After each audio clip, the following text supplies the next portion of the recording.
I can't believe we have to make this commercial. It's ridiculous. You'll think it's ridiculous too. Listen to this. This commercial is about, well, it's about parents being rude at high school athletic events.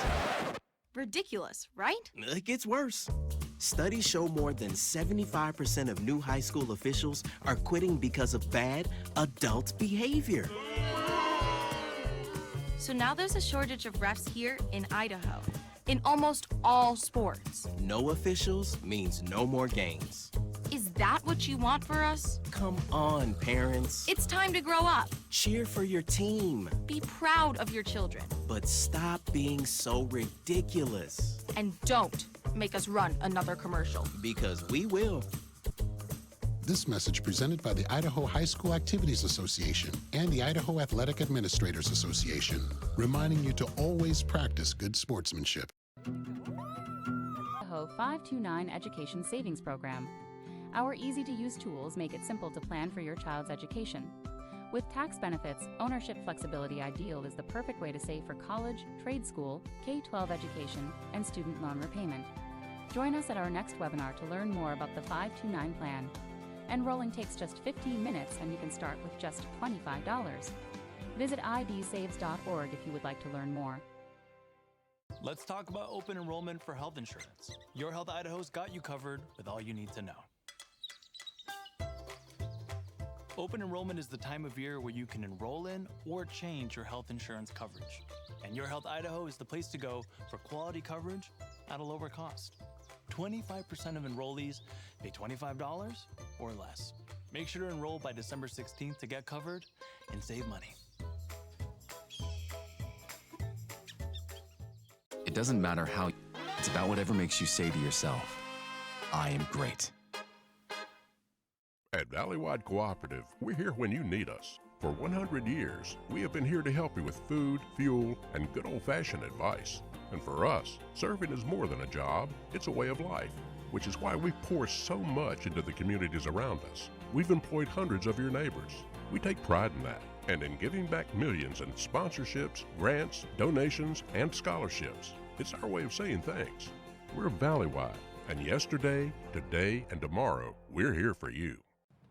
Ads like this keep popping up, but I see through the hype because those vape clouds people claim are just water vapor contain as many as 31 different chemicals, like formaldehyde, the stuff they preserve dead bodies with.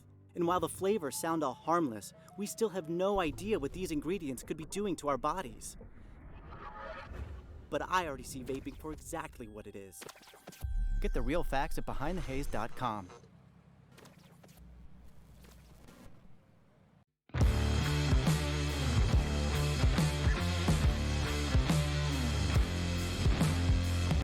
This year, help dreams come true with the Ideal Idaho 529 Education Savings Program. Our easy-to-use tools make it simple to plan for your child's education.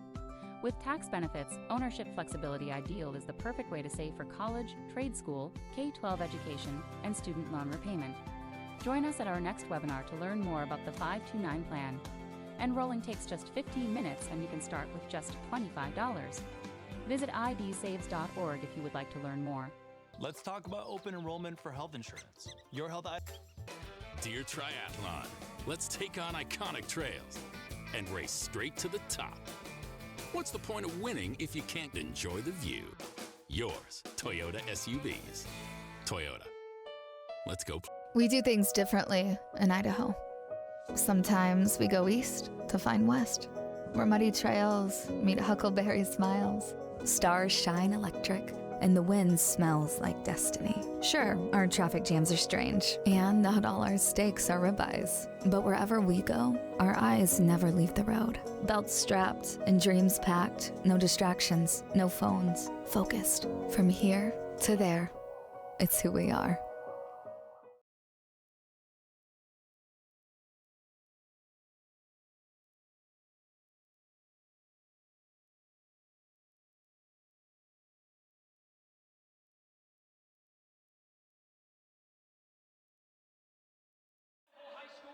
Good evening, everybody. Welcome to this IdahoSports.com GameStreams production of the 1A State Football Championship game.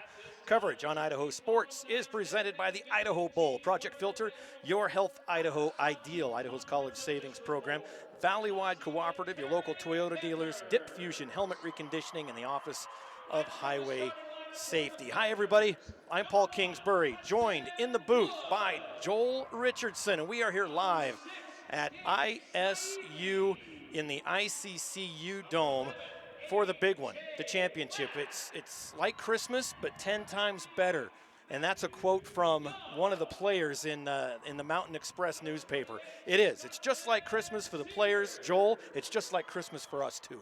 Yeah, it's a really great opportunity to be here to broadcast for these two teams, this 1A championship matchup. It's a little bit new, right, with the classifications changing here in Idaho.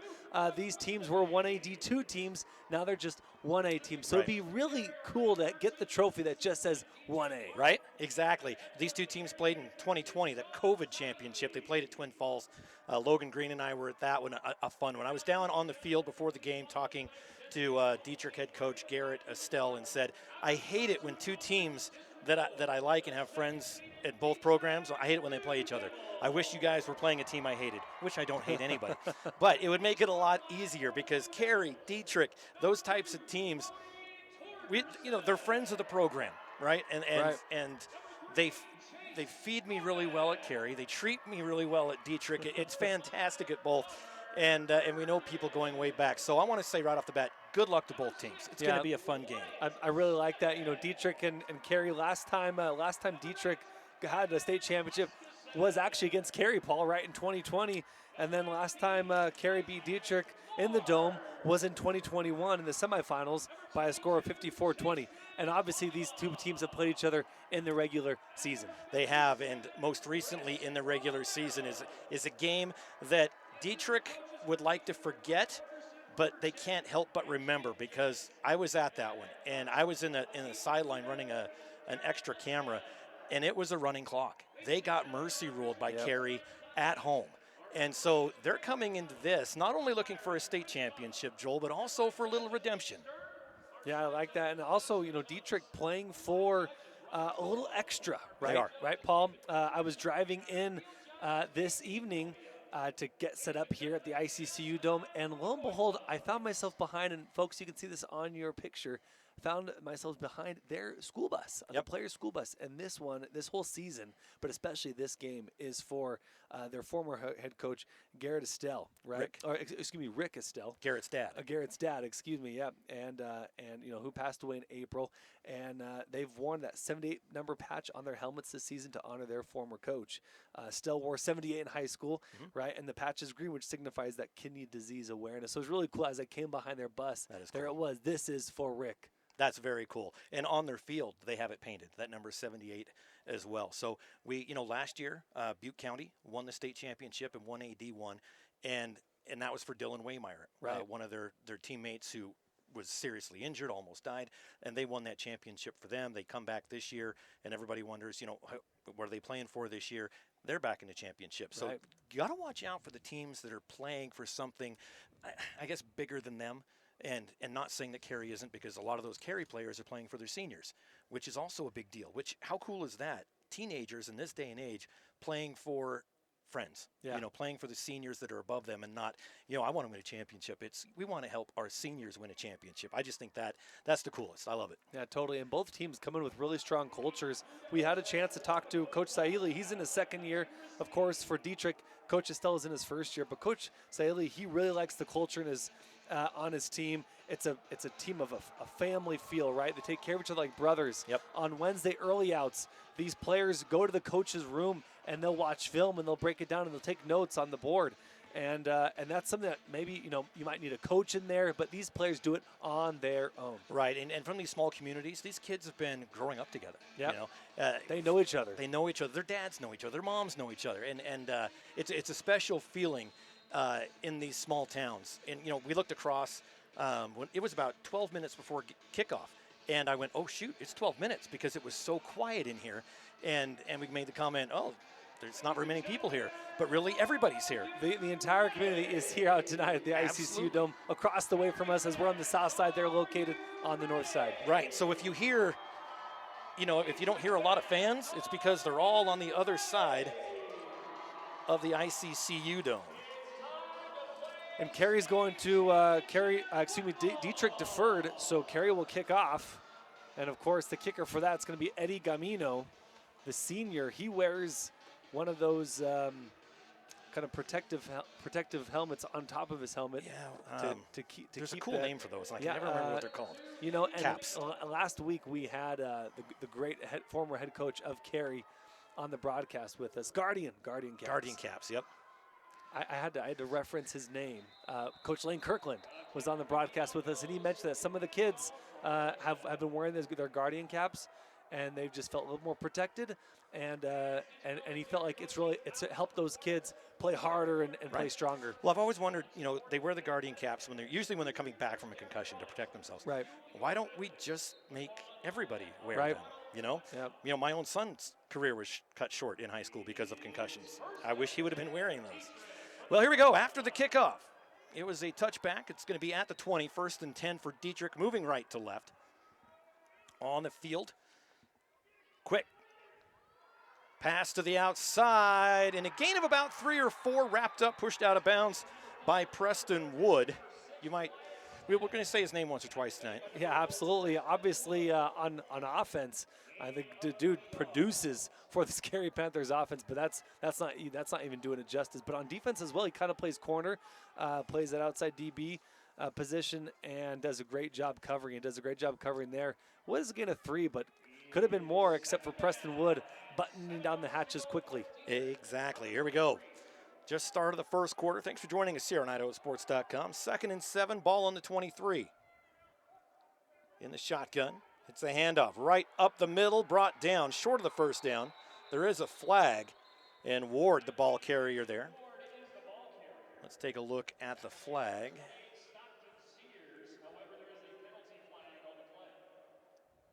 And it's going to be on Dietrich.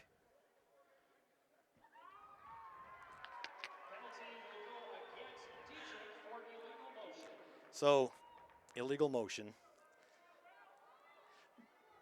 But they didn't call it dead, which I saw this in Hagerman about 5 or 6 times. False start, and they waited till the play was over. I hope that doesn't happen tonight. It was really confusing. I feel like it's a dead ball play, but yeah. What do we know? Oh, we know. We know. So here it is, 2nd and 2 from the 18-yard line. Quick pass to the near side. And Torgerson is going to get tackled for a loss. Actually, I'm sorry. I was looking at the wrong stick. So we're back at the 19. Gain of 1 yard. Well, and we talked about this on the Gem State Game Day prepcast this week, how Dietrich, what they don't want to do is get behind early. And while it's still 0-0, they're already a little bit behind early in terms of yardage as they come in 3rd and 11. Connor Perkins, 2 good screen plays. Then they had a run play that was called back, so they've produced. But with that illegal motion, puts them in 3rd and 11, and now they got to go long. And Connor hasn't called his own number yet, and it's 3rd and 1. In the shotgun, he calls his number this time. Runs, jukes, jives. He's got a lot of open field in front of him. Crosses midfield. One guy to beat. Cuts back inside, and they're not going to get him. Right down the straightaway. Touchdown from the 19-yard line. And Dietrich strikes first. Connor Perkins did this last week, and he's doing it again. This time, he beats Will Park to our near side. Makes Will Park completely whiff. Gets to the near side, down the sideline, and then who does he make whiff? We just talked about him covering well, but that time Preston Wood, who came from the other side of the field, he usually plays on the left side, but even Preston Wood, he got turned around a little bit, and Perkins scores a massive touchdown. 81-yard quarterback keeper. Makes it 6-0. And, of course, going for the 2-point conversion now. And these are huge. Every 2-point conversion is going to be crucial. Perkins takes the snap, hands it off, and the 2-point conversion will be no good as Ward is stopped at the 4-yard line. we also talked about this on the Prepcast, and Coach Lane Kirkland talked about this about Carey, how last week Carey and I think Dietrich, they hit every 2-point conversion, Paul, and which kept the game, Carey demolished their game. Garden Valley, excuse me, and Dietrich beat Tri-Valley, but Dietrich kept their space from Tri-Valley because those 2-point conversions, converting everyone, if not almost everyone. And they both, like Carey scored 70, Dietrich scored 71, but Garden Valley, Carey didn't allow any points. Dietrich allowed 40 from Tri-Valley. So both teams can score a lot of points. Well, and to your point, in the playoffs, Dietrich is averaging 65 points, Paul. That's just 3 games. Yeah. Their opponents are only scoring 8 on them. For Carey, they're averaging 78 in the playoffs in 2 games, so, not much data to go from, but still averaging 78, and their opponents are averaging 8. Dietrich's opponents are averaging 19, and Carey only 8, but that's because they've only played 2 games, and their last game was a complete shutout against Garden Valley. Well, here we go. We're only a minute and 9 seconds in, and we got our second kickoff. Well, and Dietrich, again, that was a 3rd and 11 run, and you said we haven't seen Connor Perkins take off. You called it, Paul. Yeah, and they were behind the sticks on that. So when in doubt, go to quarterback. And that kick goes into the end zone. And that's Angel Alvarado on that kick. He's been solid for them this postseason and does it again, getting it into the end zone. Not often you see an 8-man kicker getting it into the end zone. For quality and affordable electrical repair and services in Carey, call Dusty's Electric. From pivots, generators, and pumps to making sure your home or office is wired and running smoothly, Dusty's Electric offers 24-hour service. Let owner Dusty Simpson and his years of professional experience show you why Dusty's Electric is worth the call. Hit them up at 208-721-2088 today. Dusty's Electric is a proud supporter of Carey Athletics and wants to wish the Panthers good luck at state. And what a tackle on first down. And that was number 3, Chase Norman. Picked him up. Picked up Matthew Young, I believe, and just slammed him to the ground. And Chase Norman, we're going to also hear his name a lot on offense. Caught 5 passes last week and made some great runs. Handoff this time to A.J. Black. And Black makes it to the 26-yard line, makes it 3rd and about 4. Left side of the field, Carey's moving left to right. We talked about this before we went on the air. Carey looks great. They're all white. Yes. And Dietrich are basically the men in black with a little bit of blue on their sleeves. Yeah, I like, looks like the Duke, almost versus LSU. Yeah, you're right. And a keeper this time. Wood goes around the far side, cuts up, only gains a couple. Or he got a couple past the first down marker, so that's going to be 1st and 10 for the Panthers. And that was the difference right there. They were able to get around the edge, so Preston Wood wasn't able to get further down the field. Difference for Connor Perkins, who was able to get to the edge and fly. And during my conversation with Coach Estelle before the game, I said, this is a big field for an 8-man team. You get to those edges, watch out if you get there before the defense. So here we go, 1st and 10 from the 32, clock running 9:30 in the first. Wood again. Up the middle, gets a couple of good blocks, avoids a tackle near the 40-yard line. Good gain of about 7 yards. And, Preston Wood, he avoided the tackle, and then another, and then another. He was bouncing around just between the hashes, doing a great job avoiding tacklers, getting a few extra yards. So far, a heavy dose of quarterback runs, which we assumed would be in this game. This is my shocked face. Yeah. 2nd and 3, ball on the 39. Under center this time, turns, hands it off. Up the middle, a lot of yards, near midfield before he's brought down. Eddie Gamino. He can kick and he can run. That's a good football player right there. Yeah, a great run from Eddie Gamino. We mentioned Wood and Perkins last week. Wood had 8 touchdowns, 6 throw, 2 on the ground. Perkins, 10 total, 6 in the air, 4 on the ground. Yeah, so between these 2 quarterbacks, 18 touchdowns. It's 8-man, but that's insane. Still. That's another level. That was in the semifinals of the state tournament. Exactly. Right? Yep. So here we go, another 1st and 10. Carey moving the ball. Haven't broken out that big play yet. Wood has it. He decides to run, breaks a tackle, goes to the outside. Up the sideline he goes. One man going to the sideline to beat him, can't. One guy's hanging on to him. He breaks free and into the end zone at the 5-yard line. A Dietrich player grabbing his belt. A flag is down. I'm not sure what they're calling. I mean, the tackle, yeah, he was dragging him down, trying to hold on, but I don't know what the penalty is there. So from the 46-yard line, Wood appears to go for a touchdown. Let's see what they call. A delayed hold. Personal foul, face mask on Carey. So when he was about being tackled, I'm guessing Wood turned around and the stiff arm turned into a grab and hold. Yep, 100%. And that 54-yard touchdown is negated. What a run from Wood. But yeah, I think when he was getting dragged from his jersey, half his jersey was coming off there, Paul. Yes. It does go from the opposite 46 to now Right. we're on the right side of the field to the 24. Right. And so, yeah, as he was trying to push him off, I think, yeah, he grabbed his helmet and sprung him free to finish off that touchdown. But no touchdown, 1st and 10. Still a big play. 24. It gets him into Dietrich territory. They're on 24. Under center again. Turns, hands it off. Gives it again to A.J. Black. And Black looks like forward progress will get him back to the line of scrimmage. Interesting so far, Carey and Coach Saili, he calls the plays for the offense. No throwing plays yet from Carey, and Carey threw it all over the place last week against Garden Valley. Yeah, maybe tire out Wood's legs. Yep. And then go to the arm. Yeah, totally. Maybe they'll switch quarters. Second quarter throw. That way he can arm day, leg day, either one. Clock is running, 7:22 first quarter. I want to give a shout out. Will Henneke listening in, Mr. Idaho 8-man himself. You all know who he is.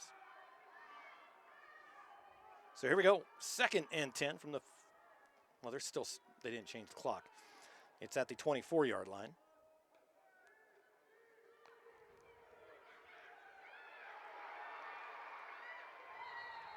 And, Wood loses a yard on that one. They caught him early, pushed him back, and that brings up 3rd and 11. You don't see that very often. Nice job by the Dietrich defense. Definitely, that Dietrich defense got through to the backfield quickly, and Preston Wood, it looked like it was kind of a quarterback option. He could either keep it himself or hand it off, and at the mesh point, he pulled, and no one was phased, no one was faked out. That defensive line got through quickly, and yeah, loss of a lot. So 3rd and 11. Wood in the shotgun this time. Comes to the near side, and he's in trouble again. Clear back to the 40, scrambling around, has a man open in the end zone. Did he put enough on it? No. He came clear back to the near side, and his receiver, number 6, Gabe Saili, went to the far side of the end zone, and he just couldn't put enough mustard on that hot dog to get it to him. And last week, Gabe Saili, 5 receptions, 76 yards, 3 touchdowns, 1 rushing touchdown. So Gabe Saili, great target, but yeah, it was just when you're throwing cross hash like that, it's a really hard throw to make, and Saili couldn't come back to it. So it's 4th and 11, and a timeout called by Carey. 6:11 first quarter, 6-0 Blue Devils. John's Heating is a family-owned business that has been serving the Wood River Valley since 2001, offering the very best that Lennox has to offer for all your heating and cooling needs. Go Panthers from everyone at John's Heating. And Clear Creek Disposal is Blaine County's preferred provider of waste and recyclables hauling. Locally owned and operated by the Goit India family. That's Goit India family. Clear Creek Disposal is a multi-generational company offering the highest level of service and knowledge available in the industry, from taking outstanding care of customers and improving recycling awareness to providing excellent employment opportunities and running an efficient truck fleet. Clear Creek is dedicated to providing outstanding service at all levels of its operations. Go Panthers from Clear Creek Disposal. Thank you to all of our local sponsors and our major sponsors for making these broadcasts possible, as well as the coverage on IdahoSports.com. Man, who didn't shut off their phone? Couldn't have been the boss. Rookie mistake. Here we go. After the timeout, 4th and 11 for Carey. And in the shotgun, Wood is wrapped up in the backfield, gets free, He says he didn't go down. The official says he did. And Saili is hot because Preston Wood got free and had room to run, but the officials blew it dead and said he was down. Wow, that is another blown up play by the Dietrich defense. Yeah. Again, the linemen getting through, linebackers helping out there as well. And on 4th and long, Carey turns the ball over. Devils ball 6-0. And yeah, I don't know about that one. Looked like Prestonwood still had some life on that play, but 1st and 10, Dietrich. Yeah, turnover on downs, and it's a pitch coming to the near side. Gets knocked out of bounds as we get a number 19 for Dietrich. That's Isaac Ward, the senior. Big tackle from A.J. Black and Stockton Sears. They came in hot and made a solid tackle. But, hey, 2nd and 5, good 5-yard gain. Now, if I heard correctly, it might have been a rumor, but I heard Lane Kirkland is in the stands with his shirt off with a big blue C painted on his chest. You know it. That's what I heard. May or may not been facetious when he said that. But we're going to say yes. And also, we got a great little tidbit about the coaches of Carey with their hairdos. Yes, we'll get to that too. Yeah. 2nd and 5 for Dietrich, moving right to left. Handoff. Gets to about the line of scrimmage. And that was Ward again. 5:50 clock running here in the first quarter. And an official's timeout.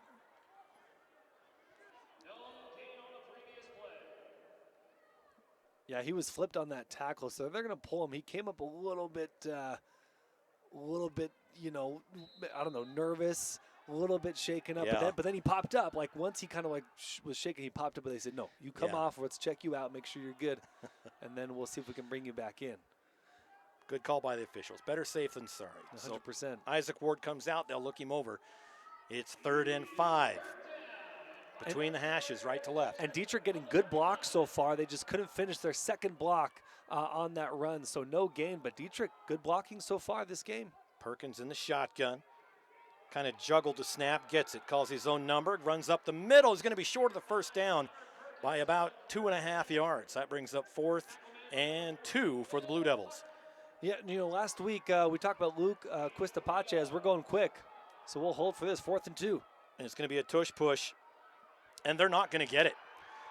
They tried to get right back to the line of scrimmage and push Connor Perkins through, but that Panther line stopped it right in its tracks. Another turnover on downs. Back to Carey. So this coaching staff for Carey, they promised their boys, if we get to the championship game, we will all bleach our hair. And I wish we could show you this on the screen. Obviously, we can't. But Paul is on the binoculars checking out the hairdo of all the coaches. So we asked Coach Kirkland, did you bleach your hair as well? And he said negative, but he mentioned the C on his chest with his shirt off. Love when the coaches get in the culture. I do. I love it. Coming back the other way. The handoff is, taken down in the backfield. So a loss of about 2 yards. It'll be 2nd and 12 going left to right at the 41-yard line. And Angel Alvarado was on the ground. He had been pancake blocked, but wasn't enough to keep his arms from tackling the runner, just enough to trip him up and get him down. Nice effort despite being on the ground, bringing up 2nd and 12. 4:25, clock is running. Carey, 2nd and 12. Ball on the 40-yard line, right side of the field. Under center. Standing midfield. He's going to have to take it himself. He's telling the receiver to go. He ends up throwing it. It's complete for a first down. Number 28 brought that one in. That's Stockton Sears, the junior. So that was our play action, first one we've seen tonight. And it ended up being positive yards. Stockton Sears cuts in the middle. And what was it again? Preston Wood directing traffic, being the Top Gun, Top Gun air traffic controller that he is. Shout out to Sean Kane. There is a flag down. And it goes against Carey. Illegal receiver downfield. Is there really an illegal receiver in 8-man football? Right? I mean, we got to remove that flag from this one. But yeah, sometimes that happens, right? Your blocker, your O-lineman gets a little excited, pushes a little bit too far downfield, And when the quarterback takes a little bit longer to direct traffic like he was doing, then you have an ineligible man downfield when the pass is thrown. 2nd and 17, ball on the 45 now. 3:50 clock running. Woods standing right at midfield in the shotgun. Takes the snap. Looks left, throws, completes it at the 40. And the receiver's lit up and fumbles the football. Picked up by Dietrich, coming down the sideline, pushed out of bounds finally. But that was number 6 for Dietrich, Wyatt Sneddon. Wyatt Sneddon, the right place, right time, isn't there. His teammate makes the tackle. Wyatt Sneddon picks up the fumble and runs about 20, 30 yards. And Prestonwood finally pushes him out of bounds. But Dietrich, turnover on downs, and now a fumble recovery. So Dietrich, 2 turnovers more or less to start this game. And they couldn't ask for anything better as far as going up against Carey. On paper, and the Vegas line I saw, Carey was favored in this. So coming out, 1, scoring first, and 2, so far winning that, quote, turnover battle. Right. I mean, they both swapped turnover on downs here on the right side of the field. Carey, a couple of penalties, pushes them back, and then, boy, just a hard hit, forcing a fumble and then picking it up. So it's 1st and 10 from the Carey 30. Rolling back, Perkins throws downfield and just outside the fingertips of number 2, Brody Torgerson. Great pistol formation, play action. Brody Torgerson had a few steps on his man, but just overthrown, so it falls incomplete, unfortunately, because, he catches that. It's a touchdown. Talked to his dad, Mike, before the game. Well, said hi to Mike before the game. Yeah, more than once. Paid for our dinner at the Eagle's Nest in Dietrich before the Eagle's Nest closed down. Hope it opens up something. They had the best chicken fried steak. It was this big, but it was folded over. Oh, my goodness. And they brought out your potatoes in like a bowl. Because it was, yeah. I now know why it closed down. I mean, yeah. All right, 2nd and 10 for Dietrich. 2 receivers right, 1 left. In motion to the near side. Comes Norman. Norman goes downfield, cuts out. He's wide open as Denny's at the 5-yard line. Touchdown. A low snap. Somehow he gets it up to his chest. And number 17 for Carey completely gets beat. That's Dawson Olson. The senior DB plays running back. No, excuse me, he plays linebacker. So they were going man, and Olson was assigned on the wideout. And Olson completely gets beat on the route. Touchdown, Dietrich. So 12-0. Wow. Going for the 2-point conversion.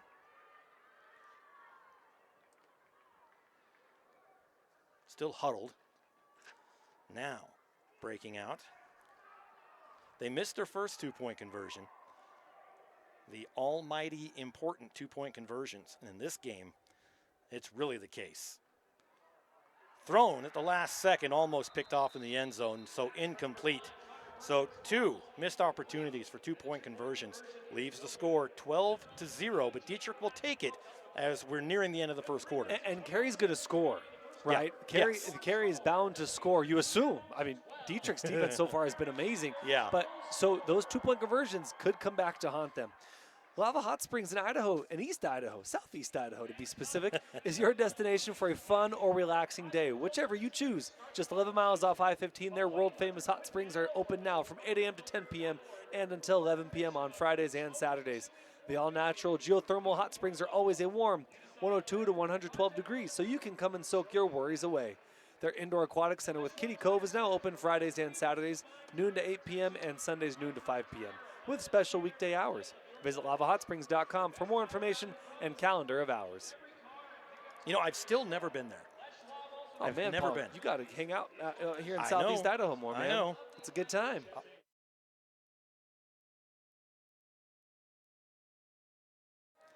I hear it's beautiful.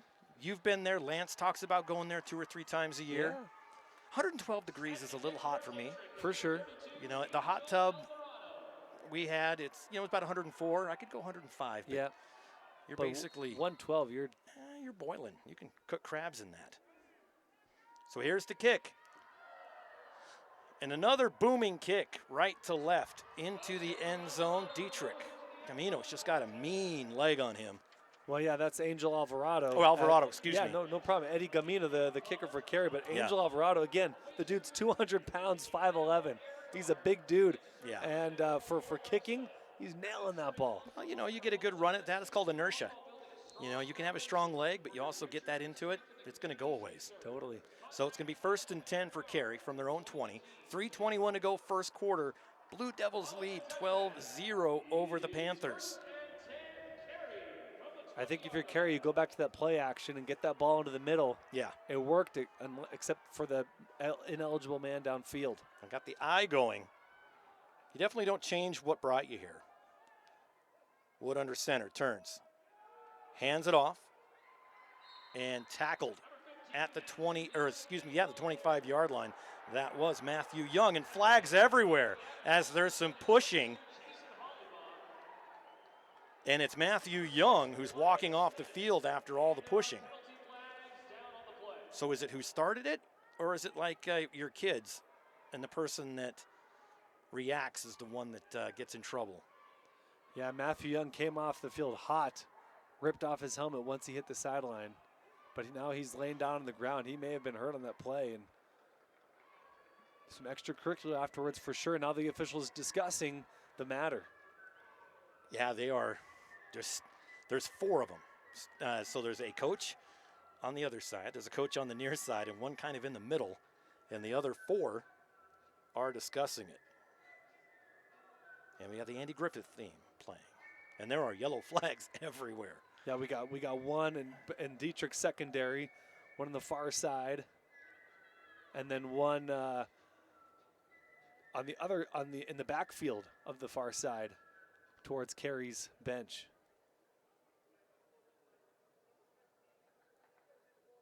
He's been disqualified from the game. He's out.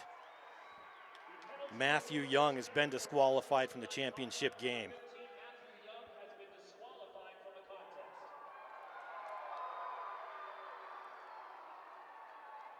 That is a big loss for Carey.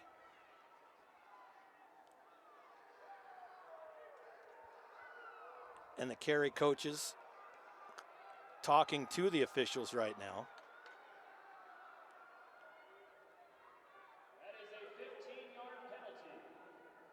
And now now they're still talking, but Saeli is. And I'm going to try and kind of get to the bottom of what exactly happened, because I was looking down when I heard the commotion. Did you see what happened? I just saw pushing and shoving, and then I saw the scrum stand up, and Matthew Young ran to the sideline once his player separated him from a Dietrich player. So 2nd and a long ways, and just like that, the Dietrich defense is still on fire. That one, Torgerson, number 2, coming through for a loss of even more. That wasn't Torgerson? That was Eddie Gamino. Was it Gamino? On the carry, right, but Torgerson on the tackle. That's what I meant, Torgerson right. on the tackle coming through, yes. And yeah, Dietrich is on fire right now. They are heated up after that penalty. They have all the momentum going their way now, 3rd and 18. Timeout taken. 2:47 left here in the first quarter. We'll keep it right here. Ryan Robertson and the entire crew at Robertson Farms wants to wish the Dietrich boys, this football team, good luck in tonight's game. Go get them Blue Devils from everyone at Robertson Farms. And Shaw Land and Livestock has been family owned and operated since 1971. Owner Hubert Shaw and the rest of the gang at Shaw L&L and Mercantile proudly supports Dietrich High School athletics. They'd like to wish the Dietrich football team good luck in today's championship matchup.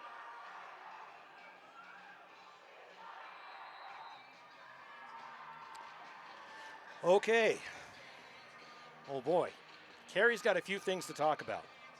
Yeah, I think that's their second timeout called. So Saeli's wanted to collect his troops, collect his players, make sure they're cool, collect it. Let's play our game like you said, Paul. Don't go away from what you've done well. Right. Running that ball and getting that ball into the middle on throws, letting Preston Wood command this offense. 2:47 left. 3rd and 18 from their own 12, left side of the field. Wood in the shotgun by himself. He gets wrapped up and dropped. Another yard loss. That's going to bring up 4th down. Now, Joel, the Panthers have punted once this year. once, and Wood punted for 35 yards. It's 4th and 19 on their own 11. Do they go for it or punt? And you can't wait till they break the huddle to answer. That's cheating. 4th and 19. I think you lean on your defense and you punt. They're punting. Yeah. I wasn't looking, though. I was looking down the 50-yard line, Paul. I promise. So they are punting. But Wood is standing on his own goal line. So this is dangerous no matter how you look at it. They try to hard count. He gets it, and he punts from the 3. Punt is taken. Fair catch called at the 49-yard line. So the ball remains in Carey territory, but Dietrich still has right at 50 yards to go with 1:52 to go here in the first quarter. And they got to be a little grateful that Connor Perkins called a fair catch. He had some space, Paul. He could have returned that one. Extreme Excavation Shoshone offers all kinds of services for public works and private construction needs, from demolition and grading to underground utilities and complex septic systems. Extreme Excavation has a trusted reputation for meeting and completing tough and unique projects. They offer free estimates within a 100-mile radius. Get yours by calling 208-544-ROCK or go to extremeexcavationinc.com. Inc.com. Here we go. 1st and 10 for Dietrich, moving right to left. A keeper to the 45, cuts back to the inside and gets dropped. And nice tackle. That was quarterback on quarterback violence right there as Wood tackled Perkins. But not before making 4 guys miss, and finally the 5th tackler, who was Wood, brought him down. So a lot of work for 4 yards, but still 4 yards gained and making guys miss constantly. If you're Carey coaching staff, that's concerning. 2nd and 6. Ball on the 45, minute 20. Clock running. Dietrich leading the first quarter by pretty much all accounts. Perkins takes a snap. It's a bad snap, but it's picked up by Carey. Gabe Saili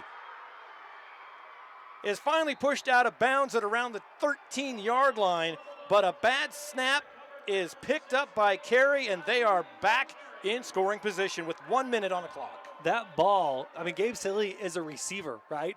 That ball bounced around after it was a bad snap, and Gabe Saili just kind of followed it. He tracked it as if he's an outfielder tracking a ball, right? Gripping that ball in baseball. Kind of just tracked it as it was bouncing around, pulled it down, and took off. Gabe Saili, great heads-up play as he got in the backfield and picked up that fumble, almost like an interception. Right. Better to be lucky than good. And when a football's bouncing on the turf, he got that turf bounce where it comes up and you can catch that. So 1st and 10 for Carey at the 18.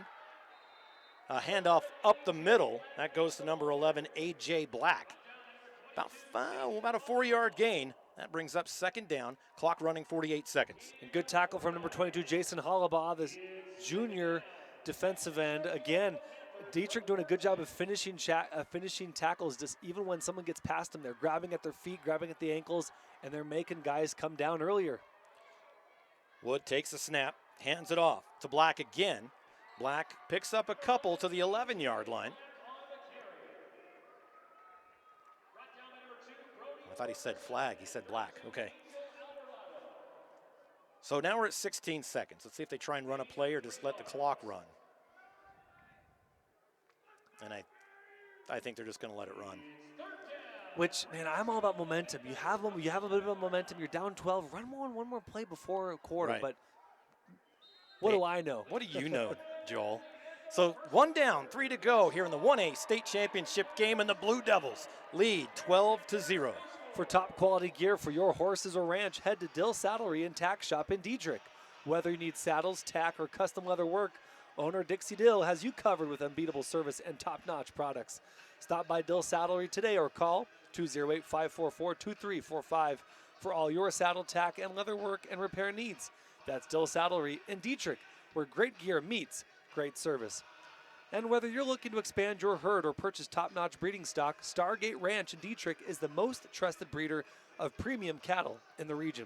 Stargate Cattle, Gray Weber, and the entire Weber family want to tell the Blue Devils they're proud to support them and all the student athletes at Dietrich High School. We are going to flip the field, and the officials, boy, they hate it when they have to flip it that far. They like to have that ball between the 40s, so they don't have to walk as far. But this is going to be at the 11-yard line, left side of the field. It'll be 3rd and 3 to go. Whew, this is a unexpected start, Paul. I think for everyone here, maybe except for the Dietrich fans and the coaching staff and the players. And I'm going to say secretly, time. some of the Dietrich fans are going, this is a surprising start as well. For sure, for sure. A pleasantly surprising start for the Dietrich faithful. But that's why you play the game. Darn right. Darn right. I said they got embarrassed on their, and those aren't my words. This is their words. They got embarrassed on their home field by Carey earlier this season. So they've got a few things to tick off to prove tonight. 3rd and 3, ball on the 11 as we start the second quarter. Between the hashes, Wood in the shotgun. One receiver on the right side.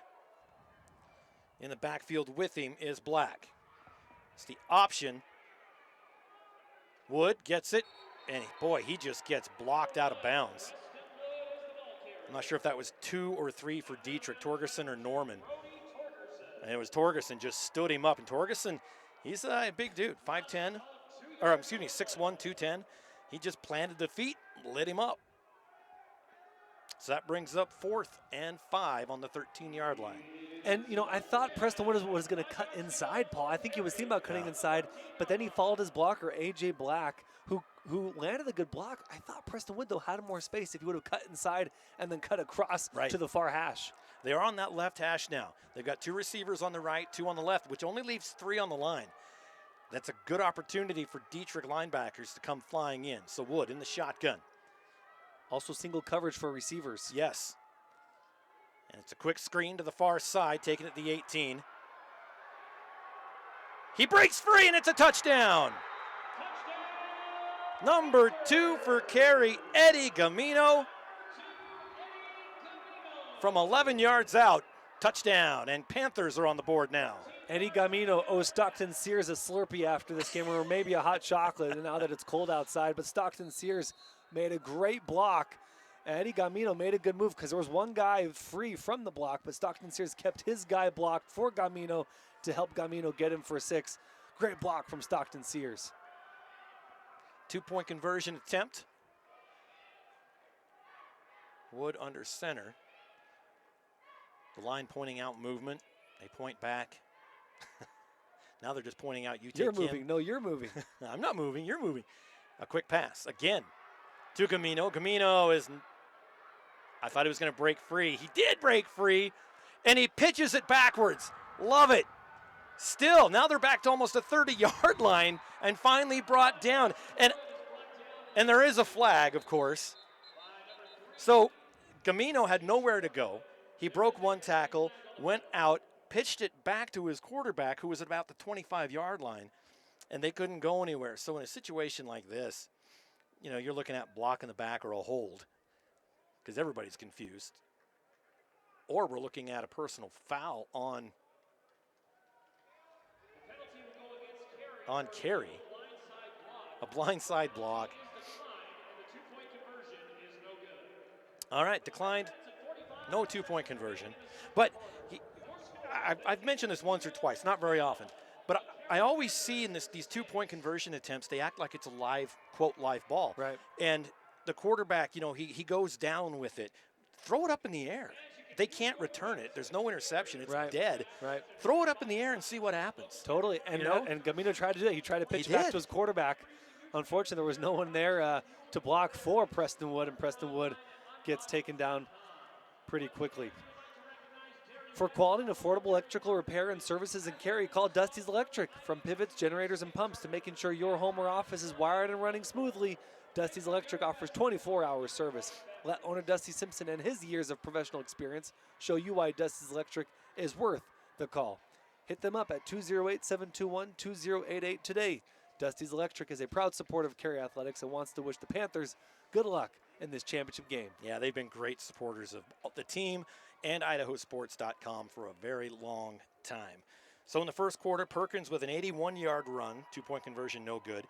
And then Chase Norman with a 30-yard reception, 2-point conversion, no good. And here in the second, Eddie Gamino with an 11-yard rushing touchdown and the 2-point conversion, no good. So 6 points just left. Not good. And a little punch kick. And that's in the open field.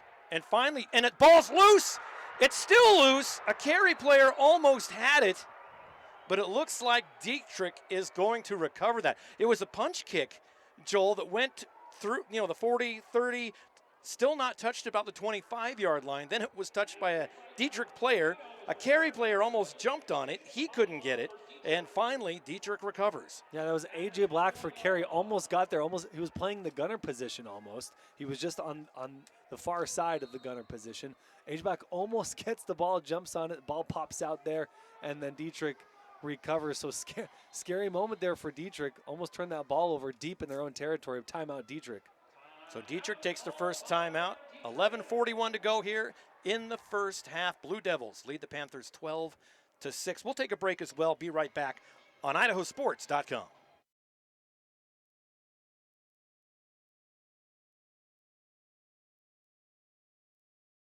Welcome back here to the 1A state championship game at the ICCU Dome, formerly known as Holt Arena. Artist formerly known. The artist formerly known as Holt Arena. I got one joke, Paul. I got to use as much as possible. As often and as much as you can. It is Dietrich ball, 1st and 10 from their own 20, moving left to right. Perkins in the shotgun, hands it off. The runner goes to the left side. First down. And that was Isaac Ward.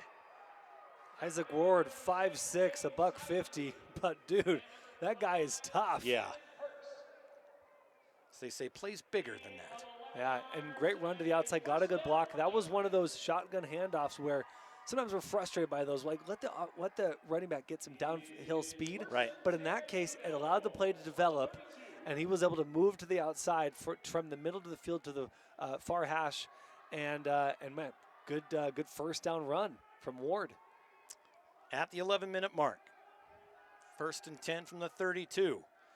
One receiver on the near side. Perkins rolls. Pass is complete at the 36. He cuts back to the inside. Still alive as he cuts to the near side and falls forward for about a yard. I think that is Chase Norman. Norman, a good piece of running there, gets another first down. Yeah, nice action play. Chase Norman just did a quick out, 5 and out. And Chase Norman is dangerous in the open field, and he showed just that cut to the inside. Saw a blocker at the near hash and got a few extra yards after catch. Clock continues to run, 10.5 left here in the second. And remember, Paul, last week Chase Norman, 203 yards total. That's a mix of rushing and receiving. A lot of yards. And we haven't called his name much so far. Nope. One receiver, top of the screen. It's a pitch going to the outside this time. Isaac Ward, he gets another first down. 3 first downs in 3 plays for Dietrich. And the chains move again. They haven't called it yet, but it is now they do. Yep. Another outside to run to the outside by Ward. And what I'm noticing now that we've seen these teams play, obviously in the first quarter, but we've seen these two teams play throughout the year. You and I broadcast these teams a couple times. What I haven't seen the entire year is missed tackles. Right. And we are seeing a ton of missed tackles tonight, We absolutely are. And not just missed tackles, but grabbing the jersey and the bottom, I mean, everything. So it's a combination of missed tackles and guys not going down easily. Fighting for every yard. Scrappy football. Love it. 1st and 10, moving left to right at the Carey 47. Handoff up the middle, and a gain of maybe 1 for Dietrich. Ball carrier there, again, I believe, was Isaac Ward.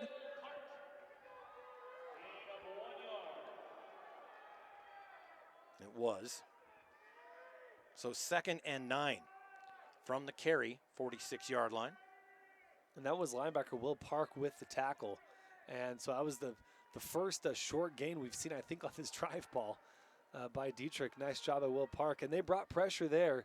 Park was one of those linebackers who came in to clog that gap. Just a junior. He'll be back next year. Perkins placing his chess pieces in a little bit different spot. 2 men in the backfield. Turns, hands it off. Boy, it hit immediately. number 11 on that one, A.J. Black. What'd you see? Yeah, same thing. Yeah, A.J. Black came in like a missile. And it was another one of those delayed handoffs. They had split back, so QB's under center, Perkins under center, split backs, one on the left, one on the right, and it's kind of this slow, delayed fake to one, handoff to the other. But, dude, number 11, A.J. Black, he saw that immediately and came in hot on that tackle. They still gained one more yard, but now 3rd and 8. Yep. So 3rd and long for Perkins.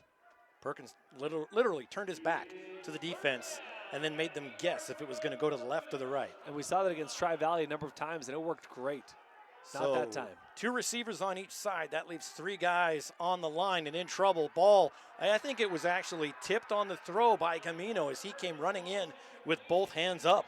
So almost a corner blitz for Eddie Camino plays defensive end, but an A-man almost looks like a corner blitz. Yeah. Camino comes in completely unblocked, gets his hands in the air, and Camino, he's not tall.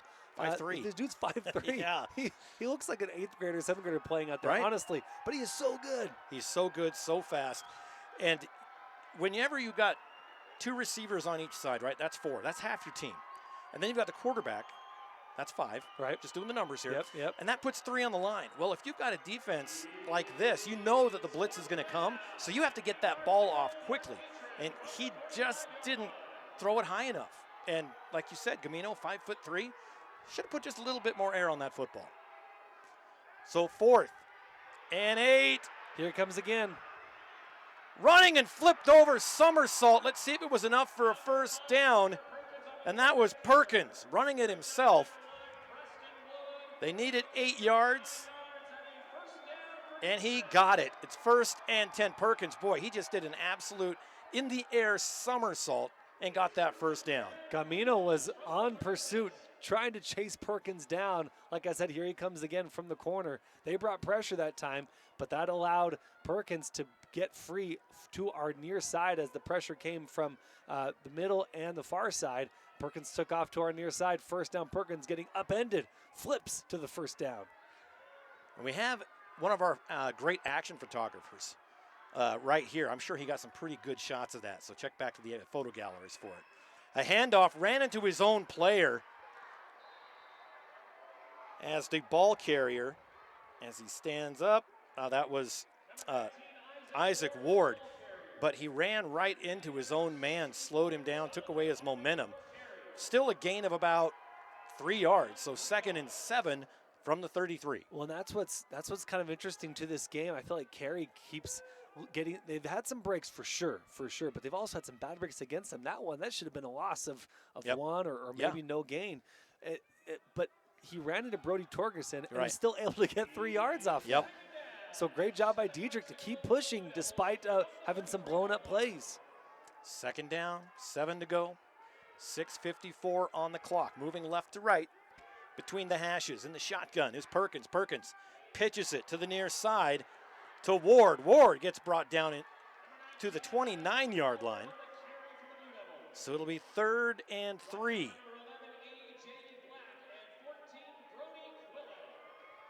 Clock continues to run, 6.5 to play. Dietrich started this drive on the 20-yard line after the touchdown from Carey. Or no, that was the fumble, so about the 25, 30-yard on the fumble on the kickoff return. Oh, that's right. Yes. And so this has been a good sustained drive. Clock management important in this game, keeping that Carey offense off the field. Yeah. But in the meantime, the Carey defense can't get the Dietrich offense off the field. That's exactly right. Even though they're mainly the same guys. So they're in this, 2 receivers on each side, in motion, goes Sneddon. A keeper pushing forward, gains a couple of yards. They're going to say 1 yard, but I thought he got a little more than that. Yeah, they're going to say 1 yard on that.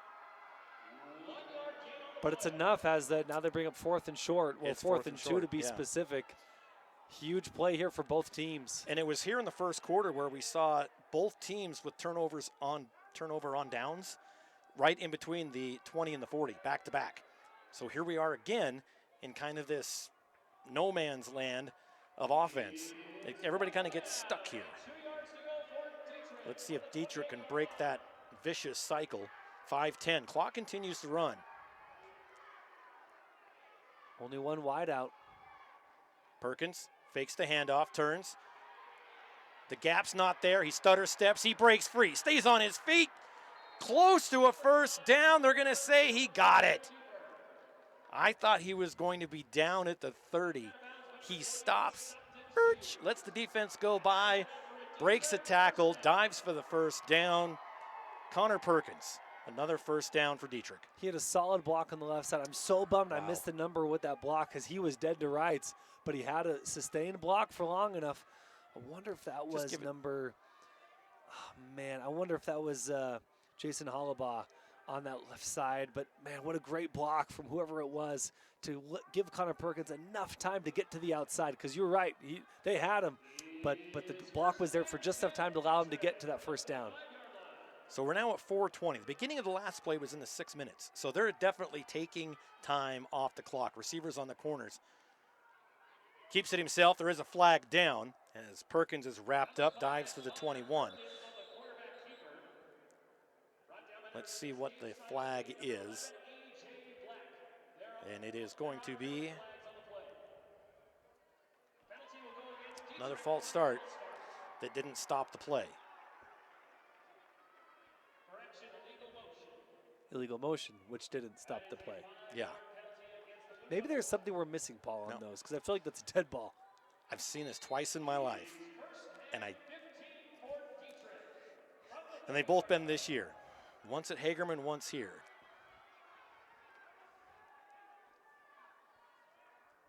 .357, clock is running here in the first half.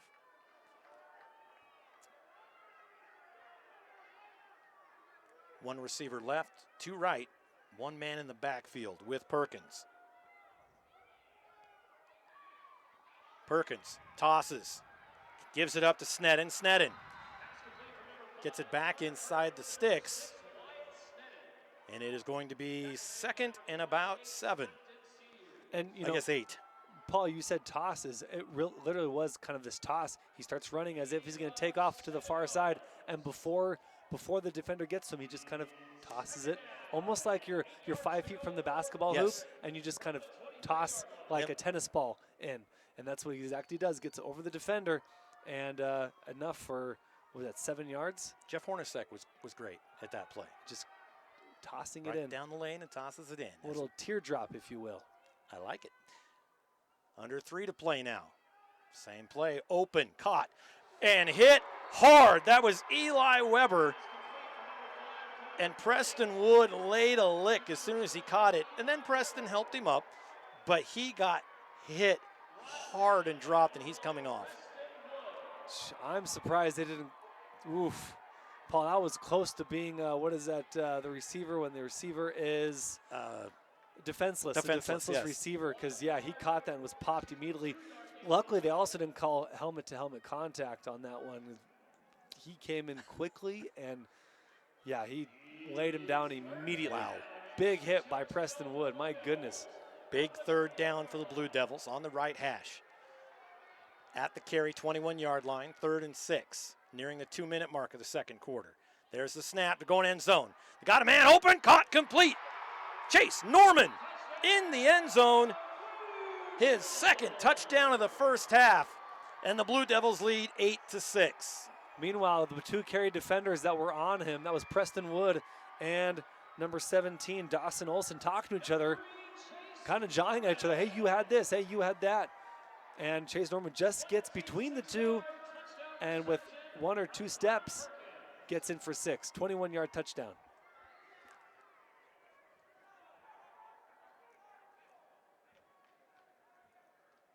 Lining up, 2-point conversion. And we mentioned Chase Norman hadn't had a lot of touches so far, and he's had a number this drive, including that touchdown. 2-point conversion up. And it's intercepted. Nice catch for Stockton Sears, but no good. So another missed 2-point conversion keeps the score 18-6 Blue Devils. John's Heating is a family-owned business that has been serving the Wood River Valley since 2001, offering the very best that Lennox has to offer for all your heating and cooling needs. Go Panthers from everyone at John's Heating. And Clear Creek Disposal is Blaine County's preferred provider of waste and recyclables hauling. locally owned and operated by the Goit India family. Clear Creek Disposal is a multi-generational company, offering the highest level of service and knowledge available in the industry. From taking outstanding care of customers and improving recycling awareness to providing excellent employment opportunities and running an efficient truck fleet, Clear Creek is dedicated to providing outstanding service at all levels of its operations. Go Panthers from Clear Creek Disposal. Minute 59 left in this first half, and the Blue Devils lead 18-6. So there's a few surprising things here. Carey's only scored 6 points in the first half. And the other is Dietrich up 18-6. And Dietrich up 18-6 when Carey's allowed, 8 points this entire playoffs. Right. And, averaging their opponent's average a 10 all season. Well, how the turntables. Wait. And the kickoff lands at the 4, goes into the end zone, another touchback. Angel Alvarado showing that leg. Yep. Doing a great job on those special teams plays. And, in 8-man football, special teams it did not used a lot, Paul, but it matters. You can flip the field. Yeah. And then those 2-point conversions, right? Each one is huge. Dietrich they haven't converted the 2-point conversion yet, but it hasn't mattered so far. Could that become a factor later on in this game? Yes, and we almost saw that with the kind of onside kickish where it was a punch kick. They almost recovered it down there, ended up not. Right. But here we go, 1st and 10 from their own 20, moving right to left. Two receivers left, one right, one in the backfield. Gets the pass off quickly to Black, and it's just too low. He's not able to bring it in. But Wood was definitely rushed as that linebacker came from that left side. Yeah, definitely. And that when you're rushed, that ball tends to go low.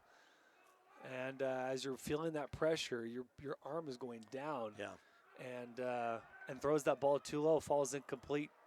And this is a position that Carey hasn't found themselves much this year, if at all, Paul. Down 18-6 with little time left in the second quarter.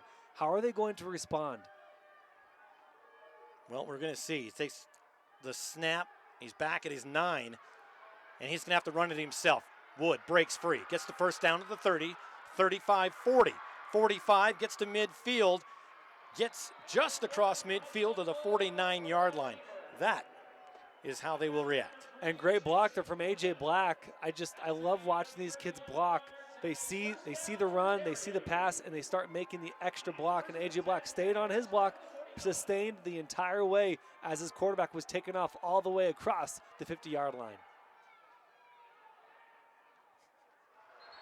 And another incomplete. That brings up 2nd and 10 from the Dietrich 49. And Gabe Saili, an uncharacteristic drop there. The ball hit his numbers. There's no reason to drop that ball. But looks like he was looking to turn before actually catching it. Yeah. Classic, right? We've all done it from the elementary school playground all the way to the NFL. You're excited to get that yak, right, but you got to catch first.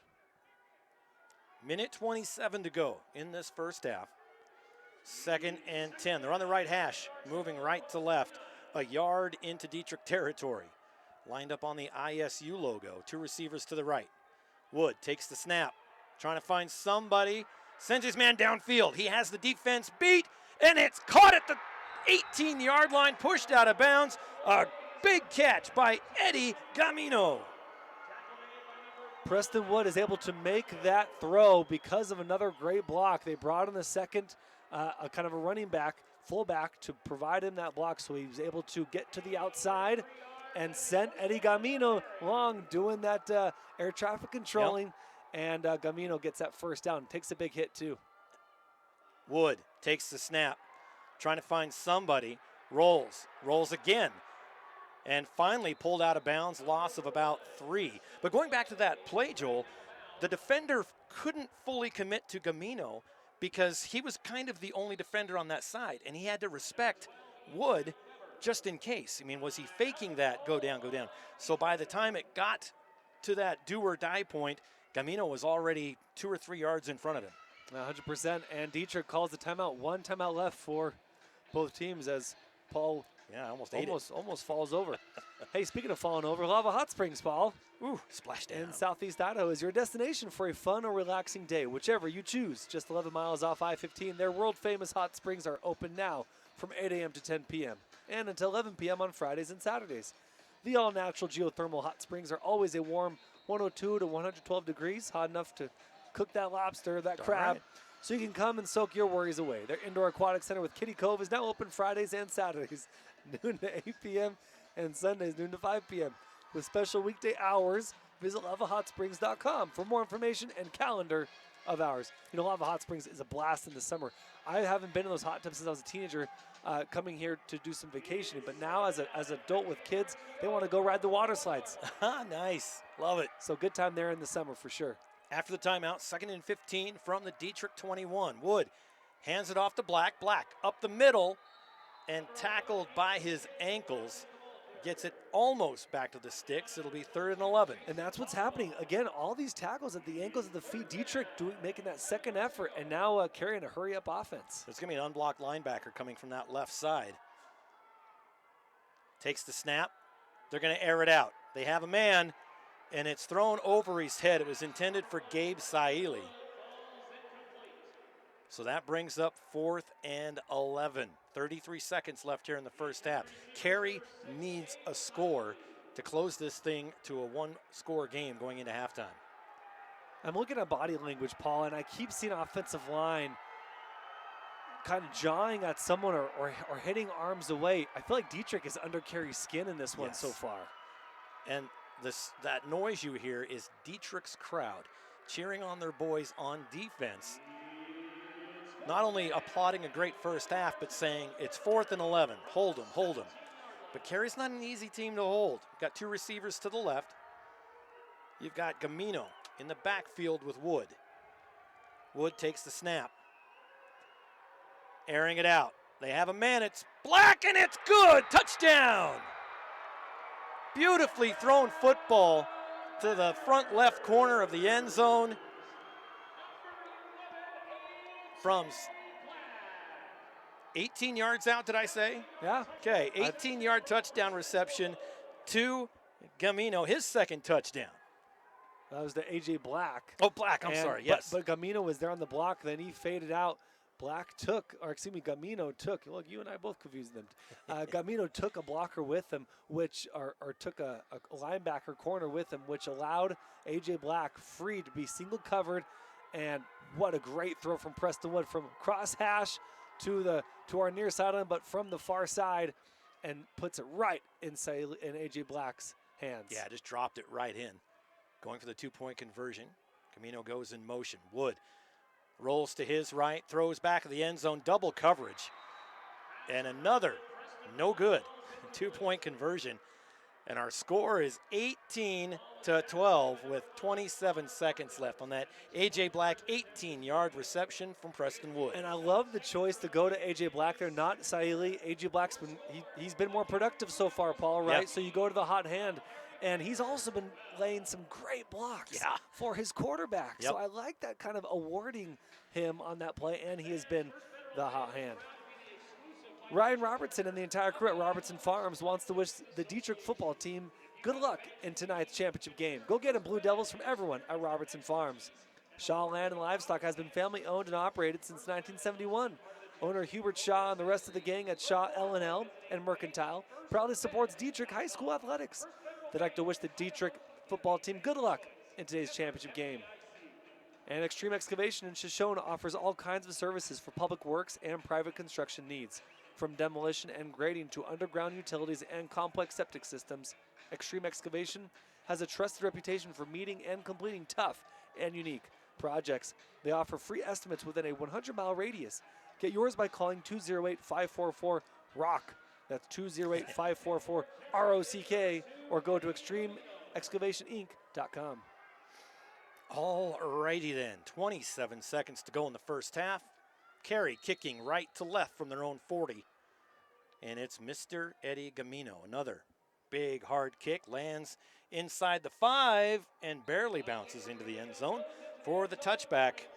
That's all we've had today, except there was that one punch kick. And I wonder if Gamino was trying to get it within the 5 and forcing them to run for it, and maybe they could cause a fumble and get that ball turned over. Almost got it. And there's another timeout called by Dietrich. And we will take a quick timeout as well. You are listening to the 2024 1A State Championship game live on IdahoSports.com. Let's talk about open enrollment.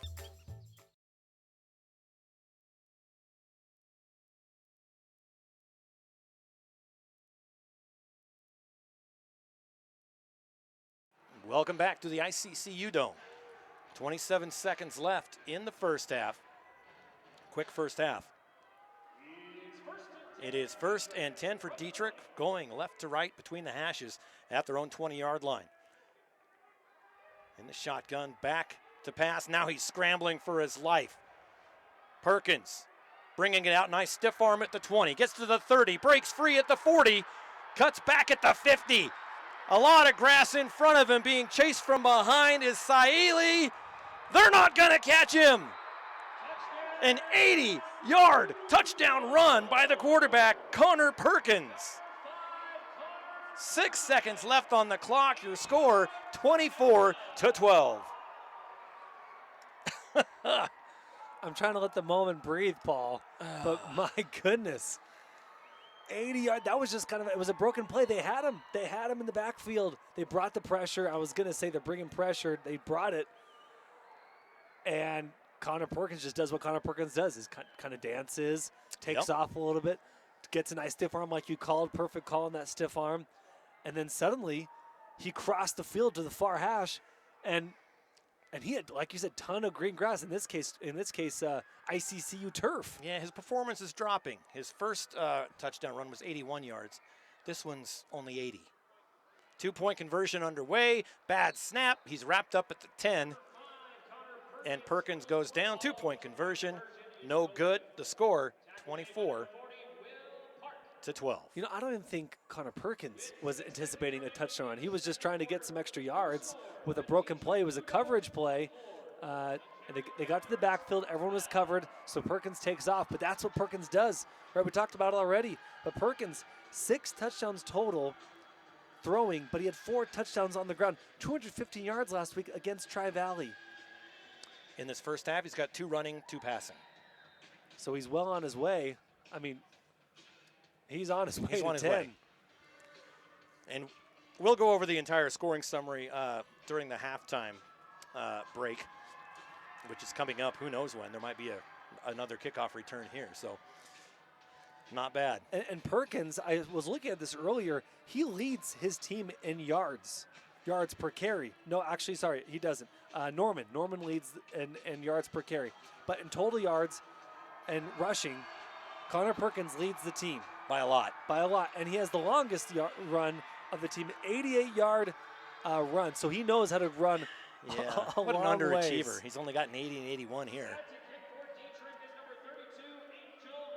So Alvarado set to kick left to right to the Panthers from their own 40-yard line. 6 seconds left in this one. Back to receive is Black at the 15-yard line, but it won't matter as that kick lands in the end zone.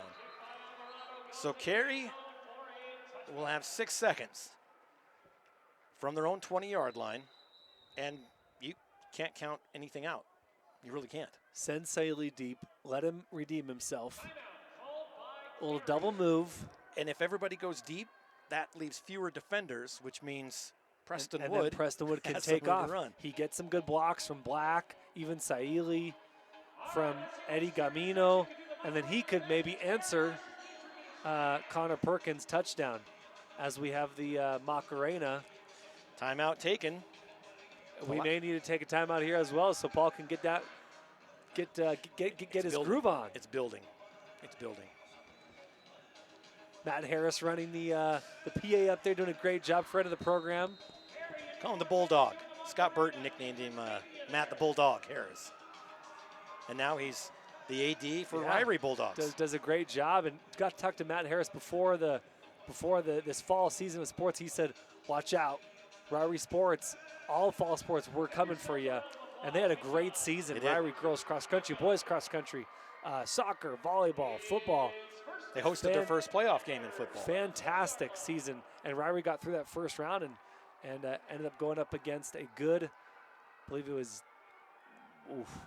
West Side or Decla, one of those two teams that just didn't have enough. I believe they're playing tomorrow night, both of them, so it doesn't matter. Both of them are. All right, here we go. 1st and 10. 2 receivers left, and they're going to try everything. Little screen, little pass back to Wood. Wood, he goes deep. And it's intercepted at the 35. Coming back the other way. Still on his feet. The 30 dives and he's down. But Connor Perkins, of course, gets the interception. Good play, but Dietrich was ready as they had that receiver in double coverage down the field. And it was a long throw for Preston Wood. Yeah, great call by Garrett Estelle and his coaches, Mike Torgerson, Ruger Jennings, Shane Jennings, doing a good job moving everyone down the field, not getting mixed up by the double move, or excuse me, the double pass. And Saili, he had to step on one guy, but there was another safety there, keeping him at bay. All right, we are at halftime. 24-12, Blue Devils up on the Panthers. We'll take a break. We'll come back with the scoring summary, halftime show, little song and dance. We'll be back right after this.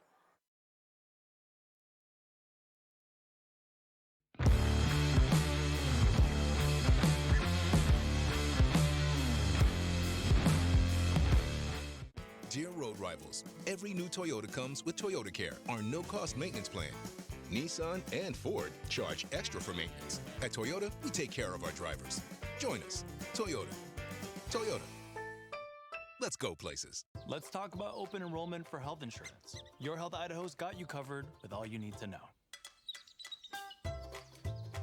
Open enrollment is the time of year where you can enroll in or change your health insurance coverage. And Your Health Idaho is the place to go for quality coverage at a lower cost. 25% of enrollees pay $25 or less. Make sure to enroll by December 16th to get covered and save money. This year, help dreams come true with the Ideal Idaho 529 Education Savings Program.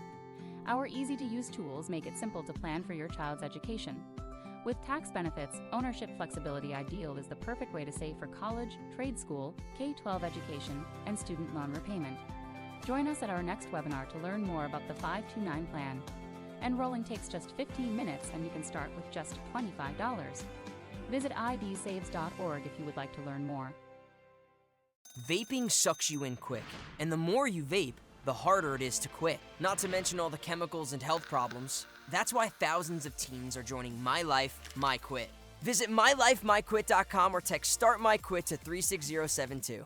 At Valleywide Cooperative, we're here when you need us. For 100 years, we have been here to help you with food, fuel, and good old-fashioned advice. And for us, serving is more than a job, it's a way of life, which is why we pour so much into the communities around us. We've employed hundreds of your neighbors. We take pride in that, and in giving back millions in sponsorships, grants, donations, and scholarships. It's our way of saying thanks. We're Valleywide, and yesterday, today, and tomorrow, we're here for you. As Idahoans, we're not afraid to take risks.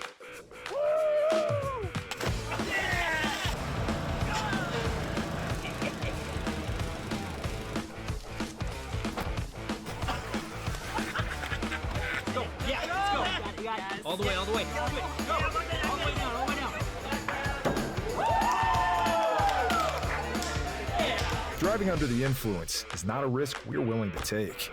Be around to do more of what you love. Ads like this keep popping up, but I see through the hype because those vape clouds people claim are just water vapor contain as many as 31 different chemicals, like formaldehyde, the stuff they preserve dead bodies with. And while the flavors sound all harmless, we still have no idea what these ingredients could be doing to our bodies. But I already see vaping for exactly what it is. Get the real facts at BehindTheHaze.com. Dear Freedom, here's to more miles driven, more dollars saved, and more electrified vehicles than any other brand. Yours, Toyota Hybrids. Toyota, Let's go places. Let's talk about open enrollment for health insurance. Your Health Idaho's got you covered with all you need to know. Open enrollment is the time of year where you can enroll in or change your health insurance coverage. And Your Health Idaho is the place to go for quality coverage at a lower cost. 25% of enrollees pay $25 or less. Make sure to enroll by December 16th to get covered and save money. We're Valley-wide cooperative. For 100 years, we've been your first choice for residential and commercial propane, fuels, oils, and lubricants. We service HVAC, install water heaters, propane tanks, and accessories. And yes, we'll even deliver right where you need it. Because for us, serving is more than a job, it's a way of life. We are proud to employ your neighbors and to be a cornerstone of your community. We're Valley-wide. Yesterday, today, and tomorrow. We're here for you. Deer Triathlon. Let's take on iconic trails and race straight to the top. What's the point of winning if you can't enjoy the view? Yours, Toyota SUVs. Toyota. Let's go places.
I guess we have. Welcome back. It is halftime here at the ICCU Dome. Halfway through the 1A state championship. The first state championship played this weekend.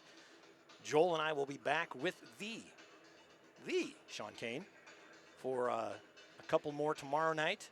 The 2A and the 5A, correct? 3A and 5A. That's what 2A is yes. Butte County is playing I'm still tomorrow last night. year. That's okay. Yeah, all the classifications have all moved up, and so have Westside and Declo. They used to play 2A, and now they're 3A. But it is still Westside Declo, right? It still is. That hasn't changed. A rematch of last year's championship. Yeah, I love it. And a rematch of the regular season now that they're in the same conference. That's absolutely true. They're a new addition to that conference, made it one of the toughest conferences in that 3A classification in the state. So fun. That conference was, and being the East Idaho Prepcast host with Sean Kane, the East Idaho expert and insider, it was so fun to follow that conference. Every week it seemed like someone was beating the other team. Yeah, right? Yeah, that went back and forth all year long. We're at 8 minutes. And what surprises me here, Joel, is Carey's back out on the field, which means Coach Saili, his halftime speech was pretty succinct. Yep, and Preston went out there with his helmet off, talking to the players. Let's start moving this thing and let's get into our rhythm early. And yeah, Saili probably didn't have many words, and it was probably, let's play our game. We know who we are. We know what we're capable of. Let's go out and do it. Let's get warm. And let's get into rhythm. You know, and really, this Carey team, you really can't go into halftime and coach better when you're in the championship game. It's, guys, what are you doing? You know how to play football. Things aren't going our way. You know, the drop balls, the whatever. Overlook it. You know, they were at 18-12 with 6 seconds left. Or I guess 12 or 18 seconds. Right. And thought they would go into the halftime, down 1. They're going to receive the kickoff to start the second half, and boom, an 80-yard touchdown run by Perkins. I mean, that's gonna lower the morale for sure, just a little bit. But luckily, you go into halftime, you have your Capri Sun, you eat your orange slices, and you come back out, forget the first half, and play like it's zeros, and play your game like you said, and get the score back 1 touchdown at a time, and hit your 2-point conversions, right? We haven't had one complete 2-point conversion in 6 touchdown plays between the two teams. Yep. not good. And and we've said that's going to come back and hurt someone. So far, it's hurting Carey. Obviously, they're down by 12. They would be down a little less, right? Right. Fewer points, but so far it hasn't totally hurt someone drastically in terms of 1-2 point game. But yeah, Panthers find themselves down 12, and Blue Devils up 12. But man, watch out! If you lose by 2, it's going to be because one of those 2-point conversions. What's been most surprising to me is the defense in this game. Both these teams put up points this entire season. And Carey put up points against Dietrich. But so far, only 24-12. The total of the score is usually a score in the first half. Exactly. After 2. But not this game. Defense has been really good, but more so for Dietrich. Well, let's take a look at how we got to 24-12. In the first quarter, 10:51, Perkins had an 81-yard touchdown run. 2-point conversion, no good, made it 6-0. Then towards the end of the first, 3 minutes and 21-second mark, Chase Norman had a 30-yard touchdown reception. 2-point conversion, no good, 12-0. And then early in the second, Gamino had an 11-yard rushing touchdown. A 2-point conversion, no good, made it 12-6. Dietrich. At the end of the first half, minute 59, Norman, another touchdown, 21-yard reception, 2-point conversion, no good, made it 18-6. Then, I'm sorry, that was 11. 10:59. So then at the at minute 55. Then at 27 seconds, A.J. Black had an 18-yard reception, 2-point conversion, no good. Would you think that's okay? That's the end of the half. We're all good. We're done. 18-12. And then with 6 seconds left, an 80-yard touchdown, rushing touchdown by Perkins in a juke jive back and forth across the field. You said it best when he wasn't going for a touchdown. He was going to move the football, and he just broke himself free. So that is how we got. So 3 touchdowns in the last 2 minutes of the second quarter. And that's how we get 24-12. That first half went by fast, Paul. It did. Because of all the scoring. But you and I talked at halftime. The difference, obviously, defense, right? Yeah. And Carey not finishing. They had to punt once. They gave up a fumble, and they went 4 and out one time. They turned it over on downs. Yep. But the difference is Dietrich scores fast. Yes. Almost every score they've had has been a quick score, except for that one drive that we talked about, was sustained drive. And I believe that one was finished by, was it the 21-yard reception? Yep. So that was a little bit longer of a drive. But beyond that, Dietrich has scored quickly. Carey, on the other hand, has had longer drives, more traditional drives, and they've had some big strikes, right? That throw to A.J. Black, well, I guess it wasn't a quick strike, but they had good field position, and they got that ball. They threw that ball, 18-yard throw to A.J. Black. But yeah, they haven't scored quickly. Dietrich has. So if Carey wants to get back in this game, they got to get a stop and score quickly. Well, and they're going to have an opportunity. They are going to receive the kickoff. More than likely, it's going to be a touchback, like every other kick has been. They'll start at the 20, and both teams, you said, they meticulously matriculate down the field. They take their time. Like that alliteration, Paul. Coming down, and it's. But then all of a sudden, there's a breakout play, right?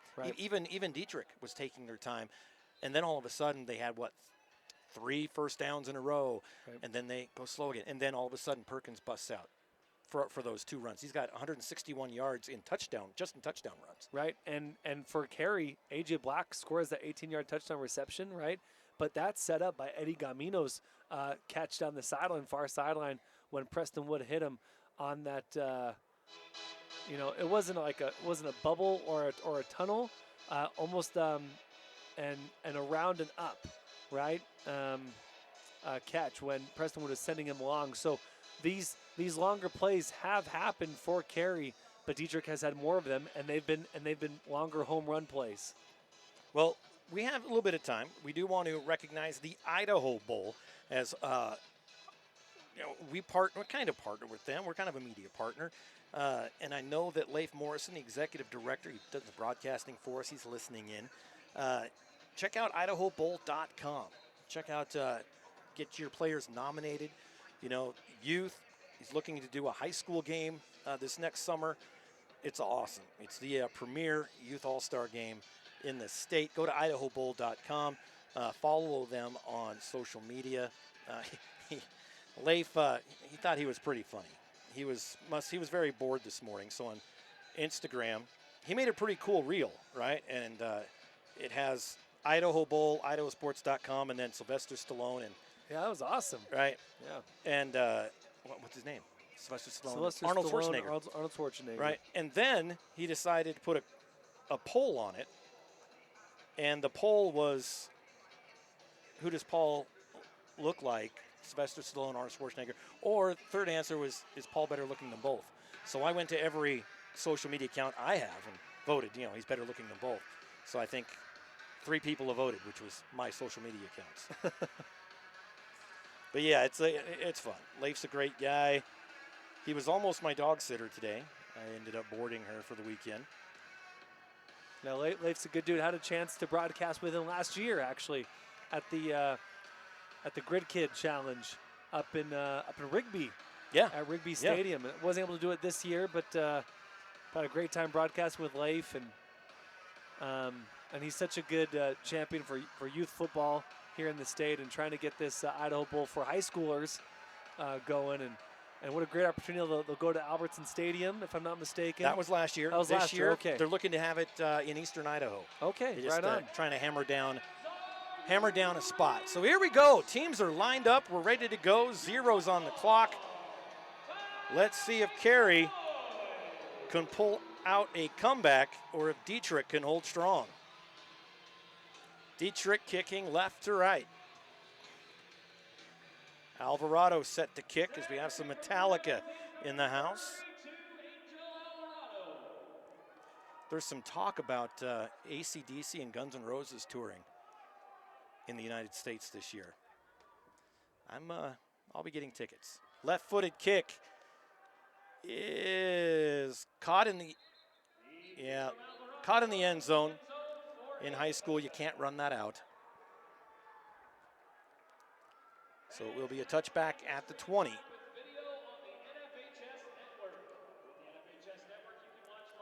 Carey will be moving right to left. 1st and 10 from their own 20. Again, thanks for joining us here on IdahoSports.com. We appreciate you listening in.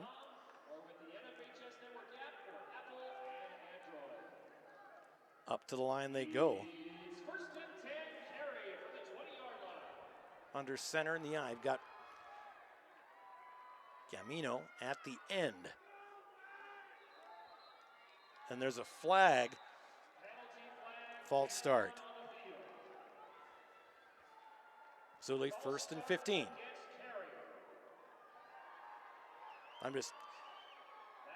Wood looked around like, okay, we all set? And then they called the flag. Well, and then his lineman, number 87, was calling someone, Chris Ruiz. He was calling his player out, telling Preston Wood, hey, watch for this guy. So Preston Wood, after directing traffic himself, Chris Ruiz is directing traffic for the line on his left side, and took too long to get the play going. Wood hands it off to Gamino. Gamino up the middle, gets about 7 yards. Good gain, and gets them up to the 27-yard line.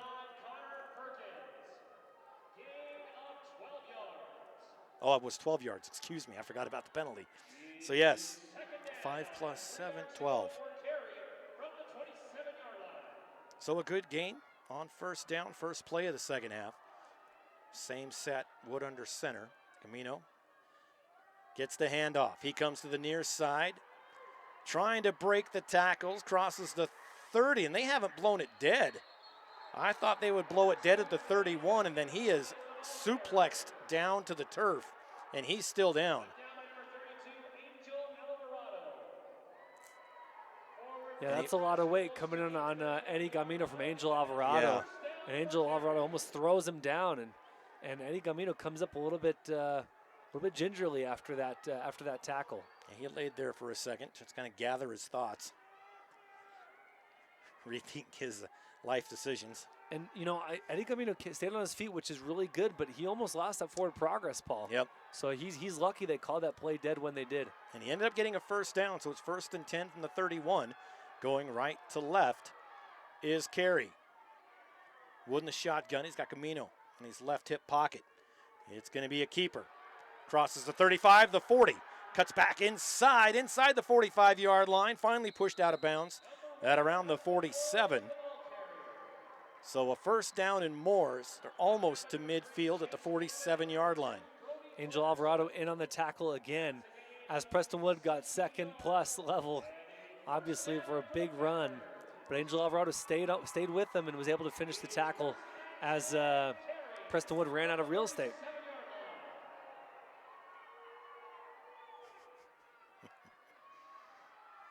.10-14 clock running. Thanks, Sean.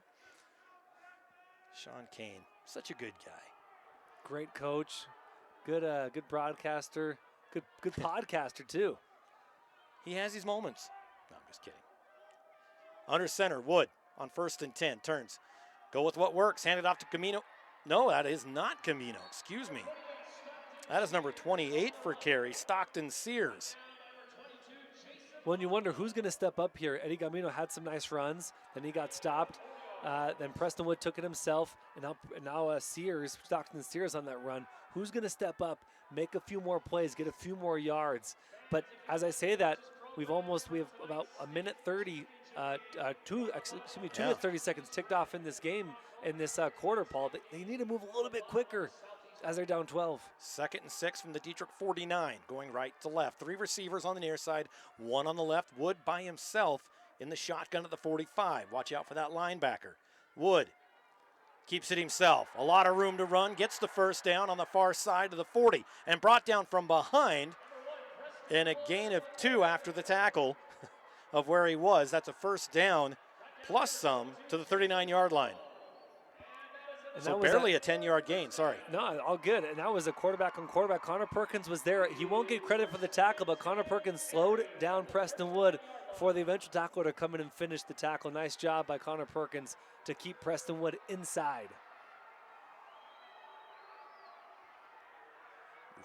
Under center, everybody bunched in. Sears to block, the handoff. Believe that went to A.J. Black to the 30. A gain of 9, but a flag is down. And it looks like it's going to be on Carey. And it was a holding. Yeah. So it'll be 1st and 15 from the 49. Yeah, that was a hold by, Chris Ruiz. Luca Quistapace had his man, but Chris Ruiz just held a little bit too long, which allowed that run to really break free. And Chris Ruiz, I wonder if he would have let him go. I think that play still would have gone for a significant chunk. Yes. So it's second. It's got to be 1st and 20. Run up the middle. Sears gets inside the 45 to the 44. The scoreboard hasn't quite caught up to the live play. Now they have 3rd and 15 from the 44. Clock running, 7:44. So these sustained drives, I mean, we're looking at almost 4.5 minutes gone. And there hasn't been a whole lot of action. And they're down 24-12. And, PA just said 3rd, but I think it's second down because that hold was on that first down, so it should be 2nd and 15. Sideline says 2nd. Scoreboard says 3rd. We might just fight it out. Black goes in motion to the far side. Preston Wood takes the snap, takes the run. They're not going to catch him. That's going to be a touchdown. 44 yard, as I get my numbers. 44 yards. Another quarterback keeper for the touchdown. And a great block on the outside, sustained it just long enough. I believe that was A.J. Black once again on the block. Nice job. A.J. Black's been blocking really well all night long. Quarterback Carey, and we said they needed to score quickly. Well, I said, I'm assuming you agree with me, Paul. I absolutely agreed with you. And Carey got that score. So with 7 minutes to play, Carey gets a quick score. Let's see if they can convert the 2-point conversion and get within 4. The shotgun. He's going to take it himself. And we have our first 2-point conversion of the night. It was just a matter of time when someone's going to get that 2-point conversion. Prestonwood takes it right up the middle, right through the A gap. Great block. And Prestonwood converts on the 2-point conversion. 24-20, Paul. We got ourselves a ball game. Just like that. It's a 4-point game. 7:01 left here in the third. For top quality gear for your horses or ranch, head to Dill Saddlery and Tack Shop in Dietrich. Whether you need saddles, tack, or custom leather work, owner Dixie Dill has you covered with unbeatable service and top-notch products. Stop by Dill Saddlery today or call 208-544-2345 for all your saddle, tack, and leather work and repair needs. That's Dill Saddlery in Dietrich, where great gear meets great service. And whether you're looking to expand your herd or purchase top-notch breeding stock, Stargate Ranch in Dietrich is the most trusted breeder of premium cattle in the region. Stargate Cattle, Gray Weber, and the entire Weber family want to tell the Blue Devils they're proud to support them and all of the student athletes at Dietrich High School. So just like that, 24-20. Now the Carey fans have something to really cheer about. In that first half, it was really the Dietrich fans we were listening to. Yeah, definitely. And, you know, Carey offense answered. They all came out early, right? Now I know it's a lot of the same players, but they executed on offense. Yeah. Now can they execute on defense and get a stop? They haven't gotten a stop. They've gotten one, if not 2 stops. Camino with that little punch kick inside the 30 goes out of bounds. What you don't want to do is give them good field position, which they do. After that ball goes out of bounds, there's going to be a penalty, and they'll get nice field position 30, 40, 35-yard line, 35-yard line. You know, I like that. It's really kind of the new onside kick, where instead of just punching it, hopefully it goes 10 yards, they kick it to that empty area between that 35 and 25-yard line. And if you can get to it fast enough, I've seen that, quote, onside kick recovered more than I generally see the more traditional onside kick covered. So I actually really like that decision, because they don't get it at the 50-yard line or 45. They at least are back to the 35. Could be worse. Right. And a lot of players get confused when that ball is kind of pooched up there. Who gets it? Exactly. You know, where do I go? It's in that kind of dead man space. So Dietrich, 1st and 10. Handoff goes up the left side to the 39-yard line. And that was 19. That was Isaac Ward, the ball carrier. This Carey football team, they tend to get stronger as the game goes on. That's what you get when you have a good run game, good blocking up front, and you wonder, can they tire out this Dietrich offense on defense, though? Right. And they definitely have the bodies on the sideline. They're outmatched body-wise. Carey is over Dietrich. 2nd and 6, ball on the 39. Dietrich going left to right. So movement wasn't called. Handoff gets buried, and that's Ward again. And he gets to about the 40, just across the 40, so a gain of about 1 yard.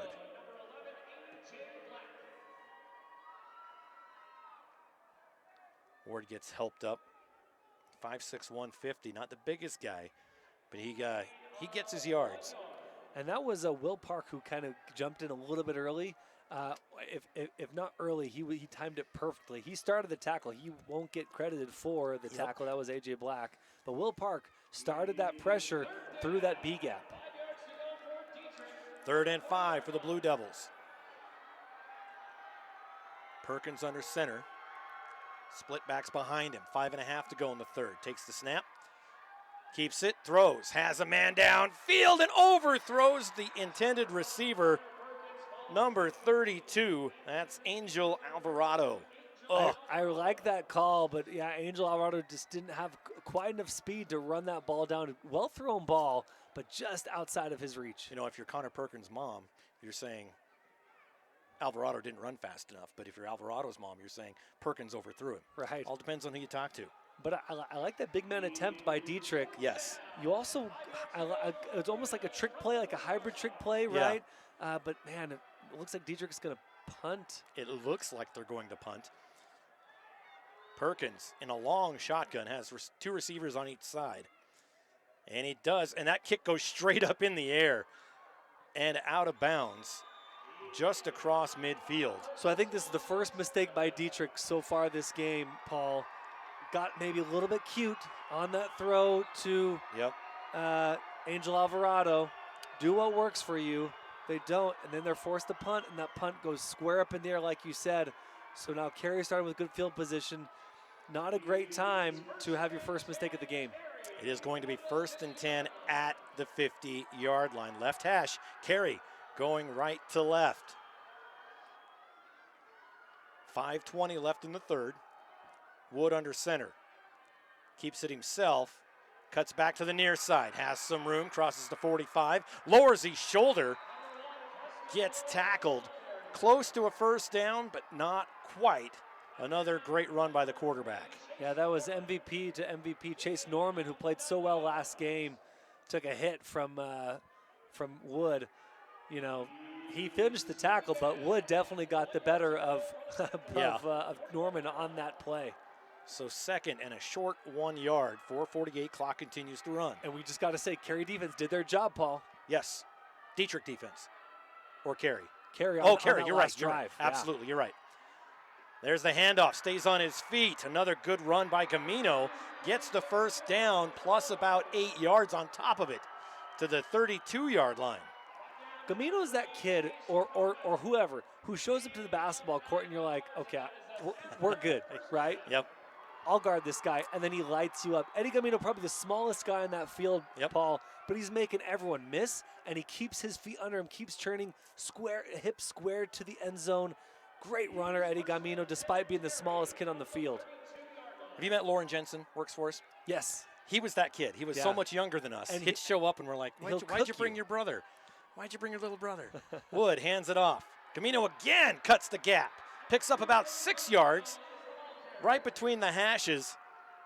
And Carey looking like Carey here in the second half. And this is where Dietrich, now it's their turn. Can their defense get a stop? Yep. On offense, they couldn't convert the third and 5. So they put on 4th. Wasn't a great punt. Now Carey's moving the football like Carey does. Can Dietrich defense get a stop? 2nd and 4 from the 27, clock 3.5.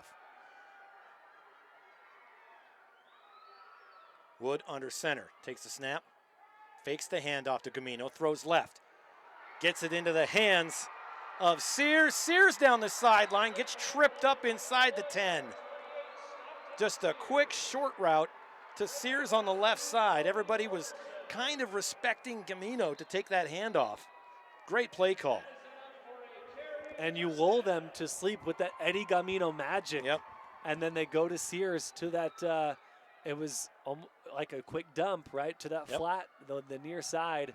Great play call by Saili. 1st and goal from the 8-yard line. Clock stopped at 3:12, left hash. Going right to left are the Panthers. Looks like we got a clock issue. And A.J. Black, 2, 3, 4, 5, 6, 7, 8. He's coming. So there is an injured player for Dietrich here on the near sideline. Can't tell who it is, but he's hurt. He's walking, but.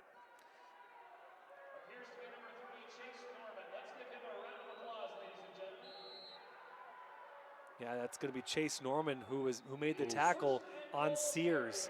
I think he came up on the tackle. He came up hobbled, excuse me. 1st and goal. Handoff to Sears. Sears up the middle, and everyone was not looking at Sears. He went through that first line. The secondary was not there. Scrambles in from 8 yards out. 3:07 on the clock, another touchdown, and the Panthers take the lead for the first time tonight. Sears goes in almost untouched. Yeah, you were right. No one was watching him. Again, all eyes on Gamino, and Sears gets in for another 6. Pay dirt for Sears, who had a great catch there and great yards after catch. So Sears being rewarded for that previous play. Can't tell what the Carey crowd is chanting. 2-point conversion. Wood takes the snap into the end zone. So 2 touchdowns in a row by Carey and 2 two-point conversions. And now they're up 4. 2-point conversions matter, Paul. You know, you go back to the 8-man prep cast about a month ago, and Coach's Corner, Lane Kirkland always talks about a specific topic. And 1 week it was the 2-point conversion, about how important they are, especially in the 8-man game. And now the team that he coached for years and years to many state championships are making their 2-point conversions. And in this game, it's counting because they're coming at a premium. Yeah, no doubt. You know, we mentioned also this Carey team, they tend to get stronger as they go. You look at both sidelines. Carey has, we counted 29, almost 30 players. Dietrich, probably half of that. Yeah. And Carey only has, 30 or so boys in school, from freshmen to seniors. So that's what, I don't know what the percentage is, 60, 70% of their boys at Carey High School play football. That's just remarkable. So when you show up to these 1A matchups, you know, you're on the other side of that. You're thinking, wait, are we playing against a 2A, 3A school? Yep. You know, some 2A schools have a hard time, or 3A schools have a hard time fielding that many players.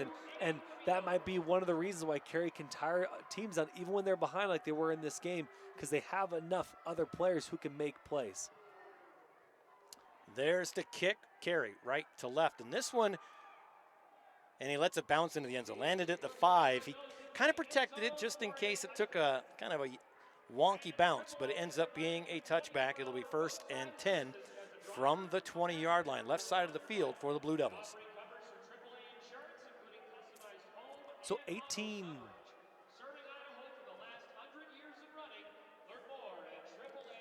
You're unanswered. Really hard I know, right now. math is so hard for me. I think it's 18 unanswered for the Carey Panthers.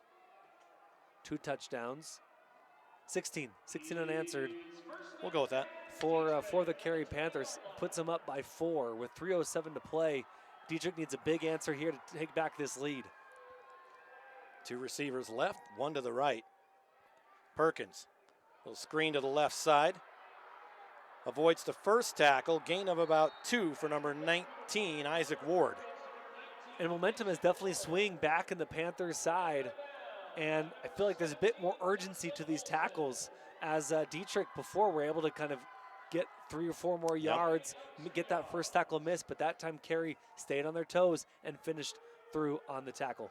Cato Crowley pushed him out of bounds. Gain of 2, 2nd and 8 from their own 22-yard line. 2:59 to go, clock is stopped. He went out of bounds.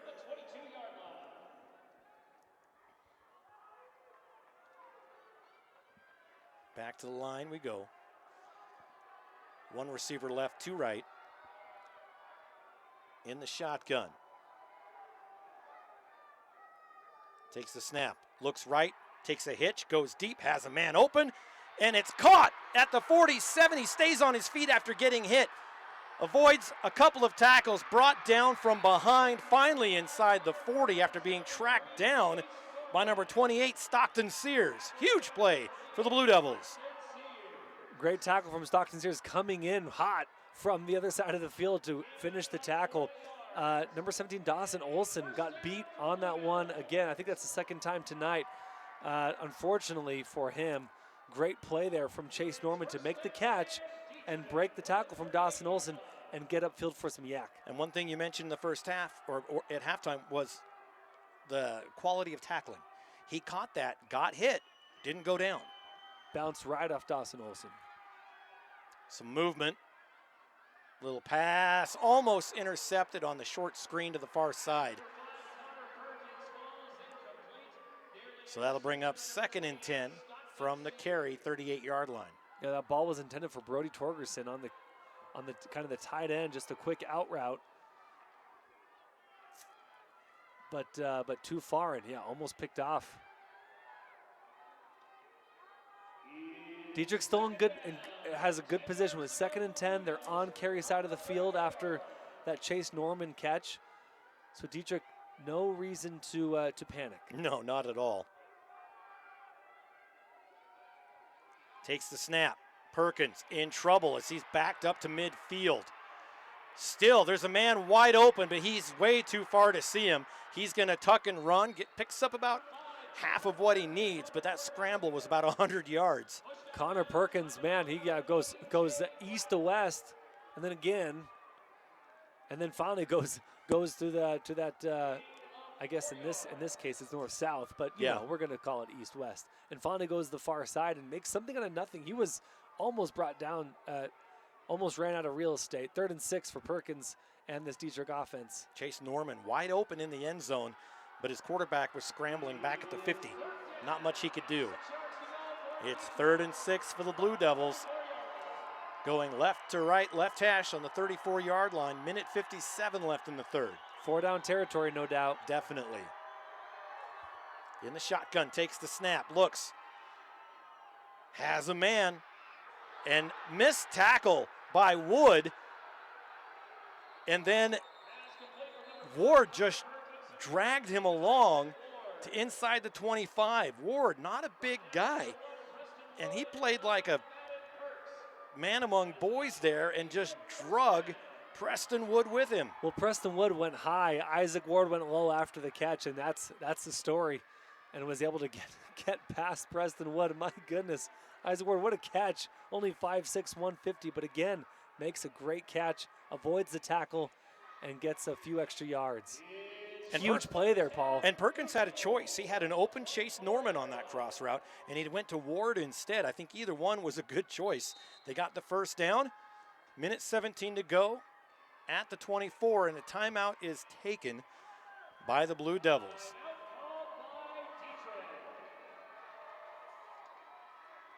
Well, let's keep it here. I want to talk. All right, let's talk. Let's talk. Actually, now I want to dance. Hey, we're going to open up the shout-out box. That's what we're going to do. And these two teams, they know what the shout-out box is, because that's from the old days, and these two teams are from the old days. Editor at IdahoSports.com. Let us know where you're watching from, who you're watching. You want to give a shout-out to a team, a player. It's editor at IdahoSports.com. Let us know where you're watching from, though. That's always fun to see how far out the reach goes. I mean, we've gotten in the past, I think one was 14 miles south of the Arctic Circle. We get it from United Arab Emirates sometimes, military coming from the Middle East. And so let us know where. Editor at IdahoSports.com. Keep it clean and we'll read it on the air. And, hey, even if it's not, this could be our last broadcast, so why not? We may still read it on the air. We should do best haiku. Really get interesting. Yeah. These fan bases are intelligent fan bases. They're savvy. They're savvy. So a flag after the timeout, 1st and 10. And Dietrich jumped the gun a little bit. It'll be 1st and 15 now. That's not what they drew up in the timeout. No, you hate that, right? This happens too often, but you come out of the timeout and you're really excited to get the play call. Yep. Or, you're a lot of anticipation, and you end up, forcing a turnover or a blown play, or you cause a penalty. And now the defense has seen it. Takes the snap, looking to pass, throws downfield over, almost intercepted. I thought that was going to go over everybody's head, but almost intercepted by Sears. Yeah, and Chase Norman became a defender there as the ball was overthrown to his defender. And so Chase Norman jumped up, tipped that ball away before number 28 from the Panthers, Stockton Sears, was able to intercept it. So 2nd and 15. Ball on the 29-yard line. First down is at the 14. 68 seconds to go here in the third. Blue Devils moving left to right on the right hash. One receiver to the right. Perkins takes a snap, low snap. Back in trouble. Sears, first man to touch him. And then A.J. Black sacked at the 43-yard line. And it is 3rd and a long bus ride for Dietrich. Well, I think that was supposed to be a screenplay, which completely was blown up. 4 guys all got in the backfield quicker than you can say backfield. And yeah, there was nothing. And after that huge sack, he looks to the sideline raising his arms like, what happened there? What am I supposed to do? Yeah. What was that play? And why weren't we all on the same page? 3rd and 29, and Carey with all the momentum. And now you hear Carey's fans. On a big third down, and you can't count out a touchdown here, honestly. Yeah, you can look at, getting a bunch of these yards, but there is the snap, and Perkins tries to run and gets dropped. Number 40, number 6, so that's Will Park and Gabe Saili. Makes it 4th down. Perkins comes up a little bit hobbled there after that tackle. I thought he was going to take off to our near sideline, Paul. I thought he had plenty of turf, but he decided to stay inside, and he gets tackled. And timeout taken on the field. And the Carey players are showing more enthusiasm as they came off the field than they did the entire first half. All rolled into one. And again, looking at body language, once again, Carey now with all the positive body language. Dietrich, on the other hand, you have players down. They're getting stretched out. They're cramping up. And we've seen a couple players jawing at each other from the Dietrich sideline. But we saw the same thing against Carey. This is tough, man. Championship game, you're about down by 4. Carey was down by 2-3 scores there in the first half. And they were looking at each other, arms raised. Now we're seeing it flipped on the Dietrich sideline. It is so hard to keep your composure. Both these teams are really, really great teams, but they want it really bad. Got our first email. Says listening to the game in Peachtree City, Georgia. That's from Nancy Allen. Go Dietrich Blue Devils. Thank you for emailing in. Of course, Will Henneke watching from his kitchen, as is Scott Burton listening in his kitchen, wishing he was here. Good game. You guys are doing a great job. I assume he means us. I don't know if he's rooting for a particular team. But, yeah, thanks, Will. Thank you, Scott. And thank you, Nancy. Get your shout-out in, editor@IdahoSports.com, and we will get it read. Let us know where you're watching from, who you're watching. Give a shout-out to your favorite team, your favorite player, editor@IdahoSports.com. Can I just say Scott is like, that's the legend. That's the pinnacle of he is a legend in his own mind, actually. Of broadcasting, man. Here we go. Big fourth down, throwing from midfield. Has a man. It's bobbled. It's intercepted inside the 5. Off the receiver's hands and caught by number 5, Madden Perks, the sophomore. Chase Norman was there, but Perks was there just enough to tip that ball up. So, go ahead. Sorry, no, the first guy was there, tipped the ball up, and then Perks intercepts it. But Chase Norman was there on the catch. It was really close. So it was thrown from the 50, right? Well, it's now Carey ball at the 3. So it was like a thrown punt. A really good thrown punt that backed Carey to the 3-yard line, if you want to look at it that way. Yeah, I like that. That's a great call. And now Dietrich defense pin their ears back and get maybe a 4-and-out and force and kind of play the field position game. Well, you get at the 3-yard line, and there's so much more that these guys are thinking about. The center is thinking, boy, I have to make this snap. Quarterback, it can't be high, it can't be low, I can't get sacked. So there's so much more to think about because he is taking this in his own end zone. And he's going to run it out himself. And another somersault by Wood. That's like his 3rd somersault this game. Gets it out to the 9-yard line. So that's a lot more breathing room than they had. We got some, we got some great trampoline parks out here in Pocatello. So he's just getting ready for the post-game trampoline run. A nice run there from Preston Wood. Went from far side across the middle, cut inside. 6-yard run there from the quarterback, getting some breathing room deep in their own territory. At his own 6-yard line now. Under center. Turns, hands it off. Stays on his feet, bounces off the first tacklers. Oh, and tripped up finally. That was A.J. Black, tripped up at about the 15, gets to the 16. And there's a Dietrich player down. Looks like it's cramp. Yeah, Will Park had a great block on his player, and that's the player who ended up going down with the cramp. Those hurt so bad. Yeah. In your leg, you feel like you're going to die. They don't go away. Cramps, and they you keep playing on it, and they keep coming back.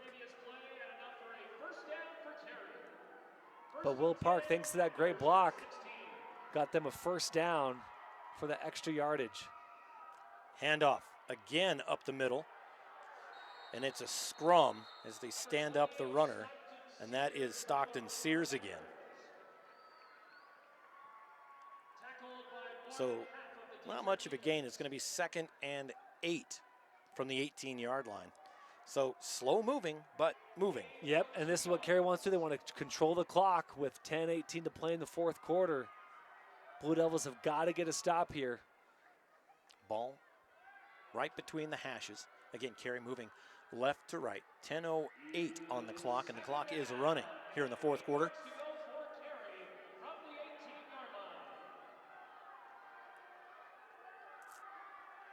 Under center. A.J. Black does not get the handoff, but it's passed to the outside, and he's tripped up. So he's at number 6, Gabe Saili. Yep. So Saili gets the football, tries to break the tackle, and he's actually brought down by the jersey, and that upsets him. And that was Brody Torgerson on the tackle, and he's come up hobbled a few times. There's got to be something going on, ankle or leg. But Brody Torgerson, great tackle, and brings him down just enough to get down to his knee. Saili having a quiet game, Paul. Yes. 3rd and 5 on the 21, 9:15 on the clock. Wood takes it to 15, gets the first down and more up the sideline. He goes across midfield, trying to beat 2 guys, and they reach out and they trip him.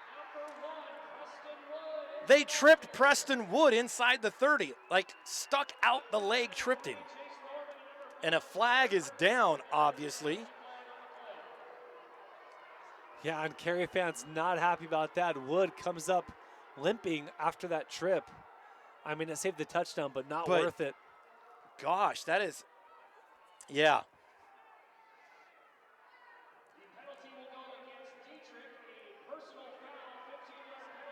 So add 15 yards to the end of the play, so that is going to go to the 15-yard line.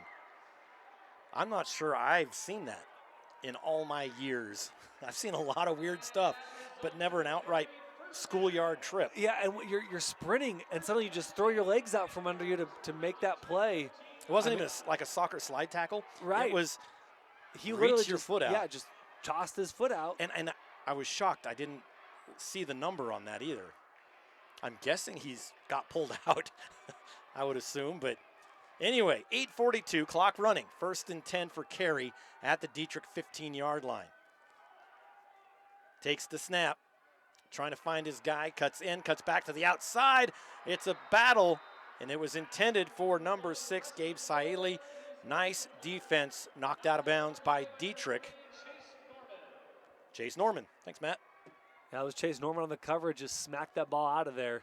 Saili was open, but Chase Norman, he converged quickly enough to knock that ball away. I like that play on 1st down. Go end zone. Yeah, see if you can 100%. get it. Because as you get closer to the end zone, those plays become harder, right? That red zone, Yes. that red zone offense can be difficult when you have less green turf to work with. So 2nd and 10, left hash. Wood under center. Takes the snap, hands it off.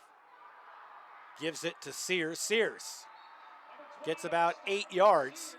That brings up a much more manageable 3rd and 2 for the Panthers. 8:17, clock continues to run. Stockton Sears has been a revelation this second half, Paul. Yeah. And, you know, when Saili hasn't had a big game, Eddie Gamino, he was doing great, but now the pressure went to Eddie Gamino, and Stockton Sears has come out as running this rock very well. You've got Wood under center. You've got Sears behind him and Gamino behind him. They've gone to the second guy a few times, and they keeps it this time. Wood to the left side, one man to beat, touchdown. And just like I said, they've always gone to the second man. That's what Dietrich was expecting. Everybody went after Gamino except one guy stayed home, and Wood was able to stiff arm him down, run it in. Great stiff arm. He had one guy to beat. He made a move, and that was on number 3, Chase Norman. Yeah, he made a move on Norman. Didn't really bite. Great job by Norman, but then Preston Wood just stuck that hand out. Completely pushed Norman to the ground, was able to get in for a 6. Nice run by Preston Wood. And up 10, and you make, now you're up 2 scores. you get this 2-point conversion, and that might be it for this game. Oh, so I says said it. you. I said it. 7:44 to play. The way Carey's playing.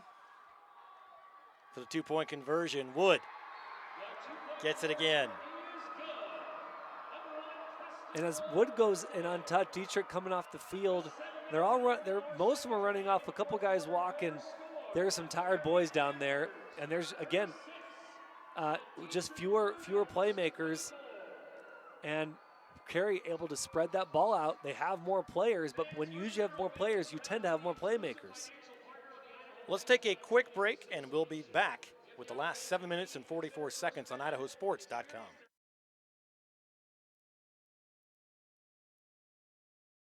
Deer Triathlon. Let's take on iconic trails and race straight to the top. What's the point of winning if you can't enjoy the view? Yours, Toyota SUVs. Toyota. Let's go places. All right, welcome back. Let's go to the mailbag, the shout-out bag. Let's see. I'm going to read his first. It's Sean Kane. Watching at home in Pocatello near the old Perkins. Glad Scott is out of his garage. That's true. He spends an awful lot of time in his garage. Remember, you can get it in. You've got a little bit of time left. Editor at IdahoSports.com. Let us know where you're watching from, who you're watching. Want to give a shout out? It's editor at IdahoSports.com. We've heard from Georgia. Where are you? 7:44 to go. Panthers now lead 36-24, set to kick off left to right from their own 40. Matt Harris doing a good job saying, hey, Panther fans, where are you at? And they all cheer. And then, hey, Dietrich fans, where are you at? And Dietrich fans standing up, getting loud. Love it. And the kick taken at the 30. And the return to about the 32, 33-yard line. But he is brought down hard at the 26. The return man. And that was Norman. You know, I thought Norman had some time on that pooch kick to take off, but Panthers were faster, getting through their blocks, and tackled Norman quickly. So they've got 1st and 10 from their own 32-yard line. 7:38 to go in this one. Dietrich needs a couple. Even if they score and get a 2-point conversion, which they haven't yet, they'd still be down 2. Which makes those missed 2-point conversions 100% so important. Here we go. Low snap, kind of a one-hopper to Perkins. Coming around the near side, has some room to run. Gets the first down at the 45, pushed out of bounds at the 47-yard line. Rudely pushed out of bounds by Perks and Sears. Yeah, he was trying to stiff arm, trying to do a little Preston Wood stiff arm, but when you got Perks and Sears both tackling you at the same time, that stiff arm's not going to go anywhere. They brought him down hard out of bounds. But that does stop the clock, which is good for Dietrich. Yes. They got first down and the clock stops. So from their own 48, moving right to left on the left hash. 7.5 minutes left in this championship game. One receiver to the right. Perkins with the snap, goes around the right side and sacked in the backfield. Ball's loose, but was he down first? Yes, he was. So a loss of 4 yards will make it 2nd and 14, and there's a Dietrich player on the ground. A.J. Black pursued so quickly to the quarterback. He was coming from the far side, sheds his blocker, and man, did he get to Connor Perkins so fast. Tackles Perkins in the backfield, loss of yards, 3 yards to be exact. And Connor Perkins down at the 45-yard line. Face down. He had cramps before. I don't know if that's still it. It doesn't really look like that's what they're attending to as they take the helmet off. But as they attend to him, we'll take a quick break and be right back. This year, help dreams come true with the Ideal Idaho 529 Education Savings Program. Our easy-to-use tools make it simple to plan for your child's education. With tax benefits, ownership flexibility, Ideal is the perfect way to save for college, trade school, K-12 education, and student loan repayment. Join us at our next webinar to learn more about the 529 plan. Enrolling takes just 15 minutes and you can start with just $25. Visit idsaves.org if you would like to learn more. Deer Triathlon. Let's take on iconic trails and race straight to the top. What's the point of winning if you can't enjoy the view? Yours, Toyota SUVs. Toyota. Let's go. Vaping sucks you in quick, and the more you vape, the harder it is to quit. Not to mention all the chemicals and health problems. That's why thousands of teens are joining My Life, My Quit. Visit mylifemyquit.com or text Start My Quit to 36072. And after the injury timeout, they help Perkins off the field.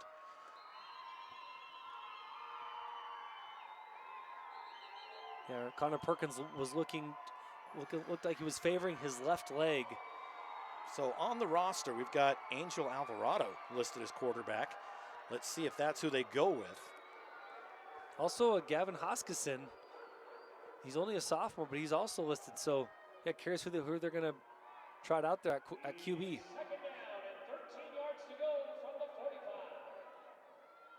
And it's Weber. Bieber? Eli Weber, yeah. Eli Weber. Okay, yeah, he's the other sophomore quarterback. And the snap is fumbled. He picks it up, and he is going to lose another couple of yards. As Weber is brought down by Saeli and Wood. And a timeout called by Dietrich to talk things over.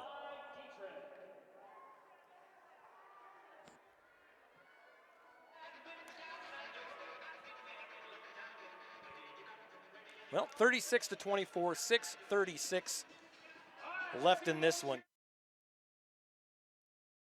Okay. We're going to keep it right here. Let's recognize some power boosters for both Carey and Dietrich, making this game available to you live and free.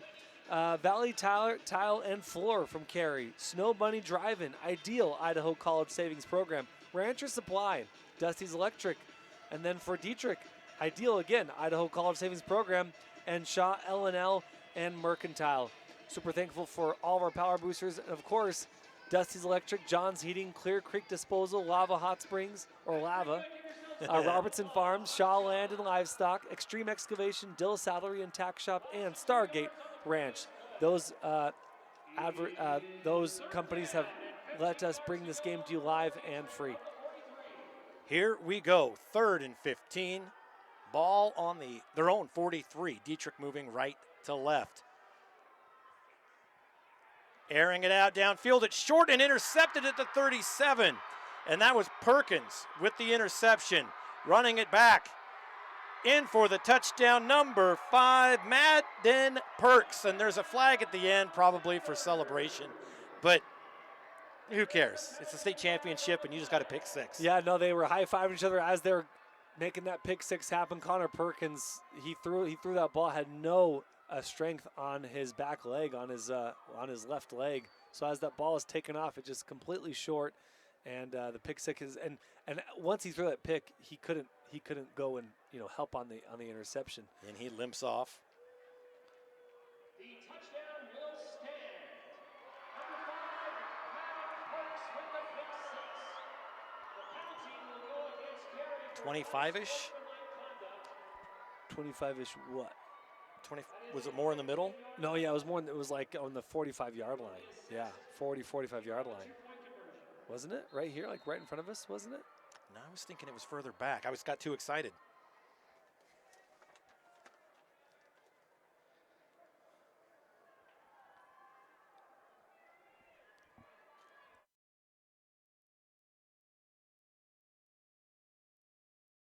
All right, the celebration penalty will put the 2-point conversion back at about the 18.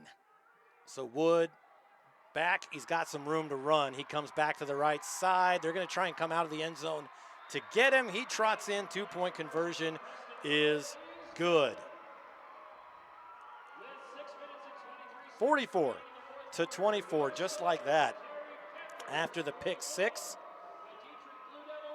6:23 to go. We're going to take another quick timeout and be back right after this.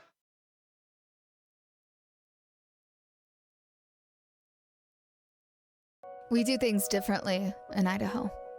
Sometimes we go east to find west, where muddy trails meet huckleberry smiles, stars shine electric, and the wind smells like destiny. Sure, our traffic jams are strange, and not all our steaks are ribeyes. But wherever we go, our eyes never leave the road. Belts strapped and dreams packed, no distractions, no phones, focused. From here to there, it's who we are.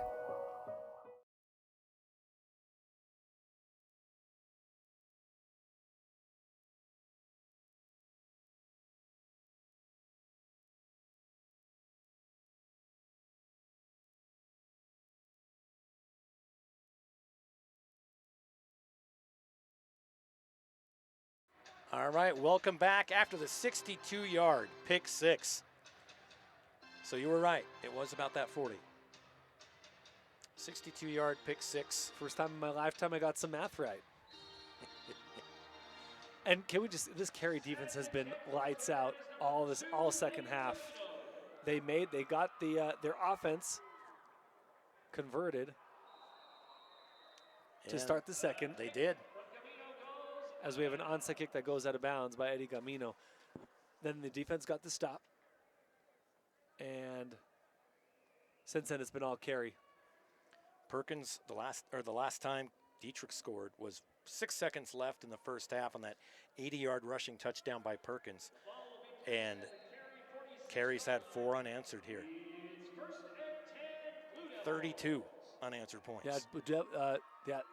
Blue Devils haven't scored since the end of the first half. About 6 seconds. Truly the end of the first half. Very truly. So 1st and 10 for Dietrich from the Carey 46.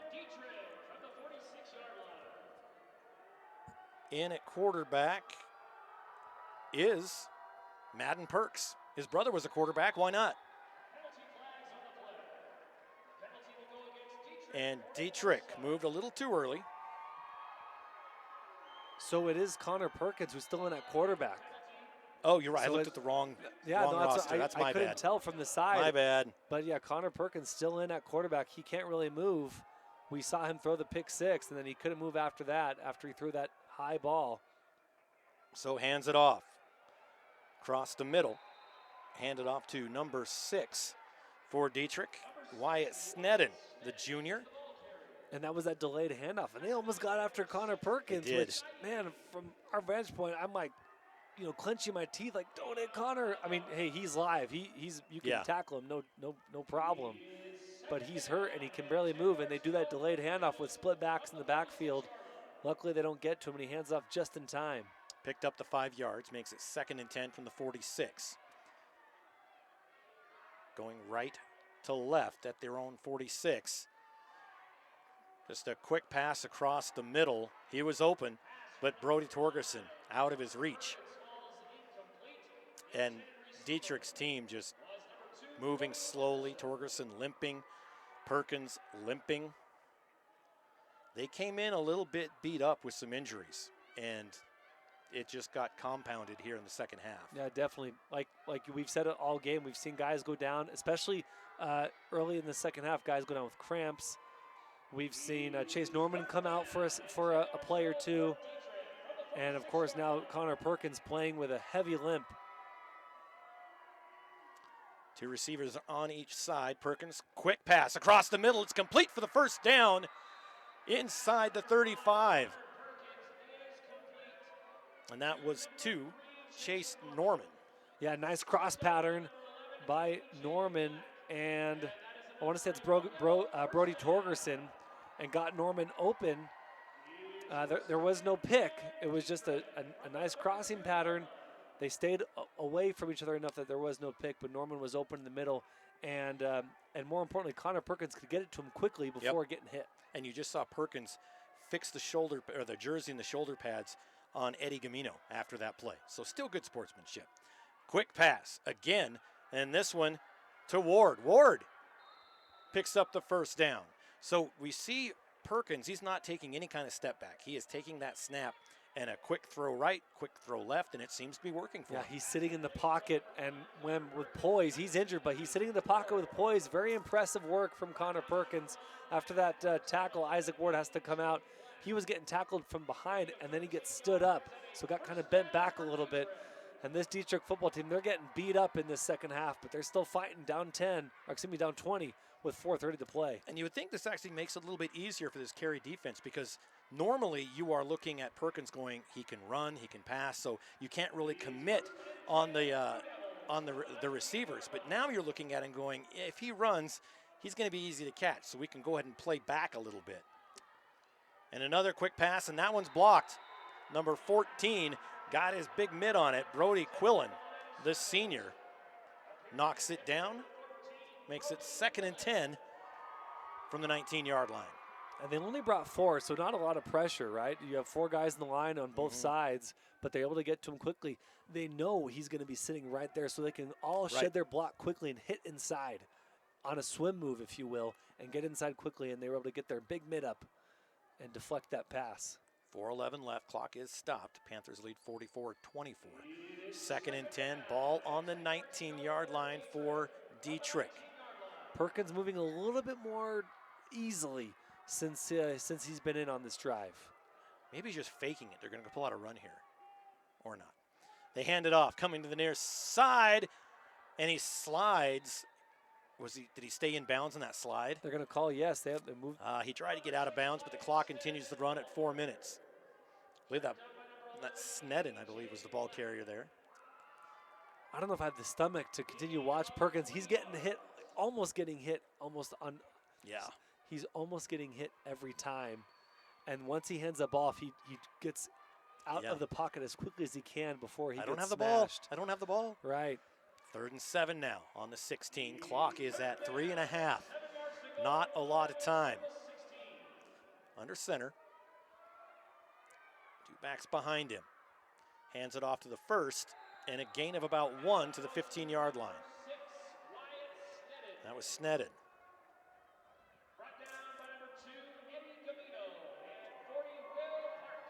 We'll just let Matt call that play. Thanks, Matt. Yeah, Gamino and Park on the tackle. Nice job.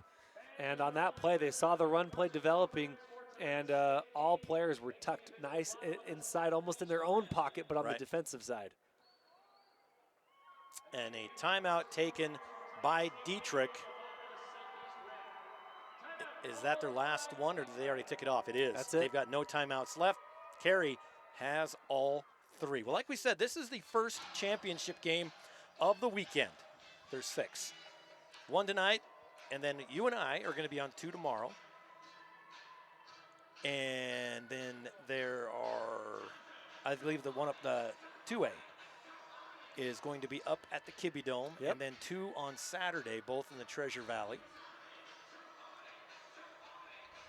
Got Eagle and Rigby at 2 o'clock on Saturday, Homedale and Sugar at Middleton, Hillcrest Skyline, and Westside Declo right here. We'll be on those. And of course, Kendrick Butte County, 4 o'clock start Pacific time up at the Kibbe Dome. And man, I wish I was at that one.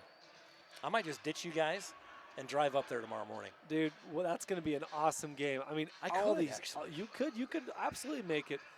But our games are going to be better. Our games are going to be better. Yeah. I don't know, Kendrick Butte County, I might go with you, man. You know, Kendrick did me dirty on that reel they did, taking a clip. I loved that. A clip out. Yeah, that wasn't even from that game. Here we go, 4th down and 6. And they go after Perkins, not hard, but pushed down by number 14, Ty Van Tassel. Yeah, that was good sportsmanship, honestly. They were trying to pull him down without, like... Yeah. And there's a flag. Intentional grounding. Yeah, he was getting rid of it so they wouldn't tackle because it was 4th maybe he was out of the pocket because he had moved a little bit on his own to try to keep that play alive. They snapped it on the left hash, and he threw it from about where the word field is, so I don't think he was quite out. But okay. Yeah. It's turnover on downs. Back to Carey. 1st and 10 from their own 26-yard line, moving left to right. 2:53 on the clock, 4th quarter. And Carey can, I think all they need to do is get a 1st down and then knee the ball a few times, and that's ball game. Carey, what a difference in the second half, Paul. Oh, it was absolutely a story of the second half. 2 halves, if you will. Dietrich wins the first half. Yes. And Carey wins the second. Under center, turns, And the ball's fumbled. And I think Dietrich recovered. And they did. And Dietrich gets the ball back. I can't even call it number, 0. Cooper Torgerson. Torgerson, the freshman. So I'm talking about freshman. Get in the game, like get the fumble recovery. Nice work. 0 a number. You're a smart guy. Or is it a... Ooh, math majors out there. 0 a number. I'm trying to think of my brother. He was really good at math. He is really good at math. Will and Scott are both waiting for me to say I didn't go to math college, but I'm not going to say it. Well, so Dietrich can, you want to end your season on a high note. You're gonna lose this game, but what can you do to end this season with some positivity? Perkins back to pass. Completes it. Well, they're going to end it with a positive with a touchdown. From 29 yards out, Perkins throws the touchdown pass. That's the second time we've seen that play. First, it was by Carey from Eddie Gamino. That time it was Chase Norman who goes to the flat and then takes off up the sideline. And, man, he's in for 6. What a great touchdown. You never know. You're down 14. Yeah, that's Norman's 3rd touchdown of the night. Let's see if, and Dietrich is saying, we're not even going to try. We're just going to kick this. We're at least going to get 1 out of it. Kick is up, and it is wide right. So the PAT's no good. And your score remains 30-14. 2 scores down with 2.5 minutes left. Can't count them out yet. And Dietrich fans right now are making a reel of all the times when I've said this game is over, or Carey's going to take this, or Dietrich should finish strong, And they're carrying Perkins off the field. You can't put weight on that ankle.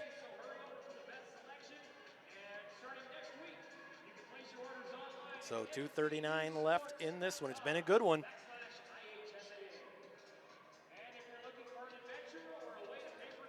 At the end of the first half, Dietrich led 24-12. That was the first score of the second half for Dietrich with 2:39 left on the clock. So Carey came out, and they came out of the locker room early, like at 8 minutes left. Wind sprints. Yeah. So whatever Coach Saili said, maybe Coach Kirkland went down there. Maybe they said, win 1 for the Gipper. Or they said, if you win, I'll put my shirt back on. Maybe that's what Lane said. Coach Kirkland, a legendary coach at Carey, won a lot of championships with that team. But he was okay moving on, giving the reins eventually to Saili. Saili was one of his assistants for a long time, helped him win a number of championship games. And Dietrich set to kick, and they do the traditional onside kick. And Gamino's going to try and run it. Gamino to the opposite side, has some room to run. And now he cuts back inside, then outside. So back and forth he goes, finally pushed out of bounds inside the 40. On the Dietrich side of the field, on the right side. 2:27 on the clock. Great sitcom from the 80s. 2:27, no? Nothing. I got nothing. Okay. All I got is a shout out to the defensive coordinator of this Carey football team, Paul. Yes. Coach Dietrich, man. He's been with. Oh, he's been there a long time. He's been there forever, 11 plus years, more out. But he's a 5-time state champion coach. And he's been coaching this defense forever. What a great job by Coach Dietrich with this defense in the second half. And we already mentioned Saili, but he was the reason why, that 2 times champion coach under Coach Kirkland.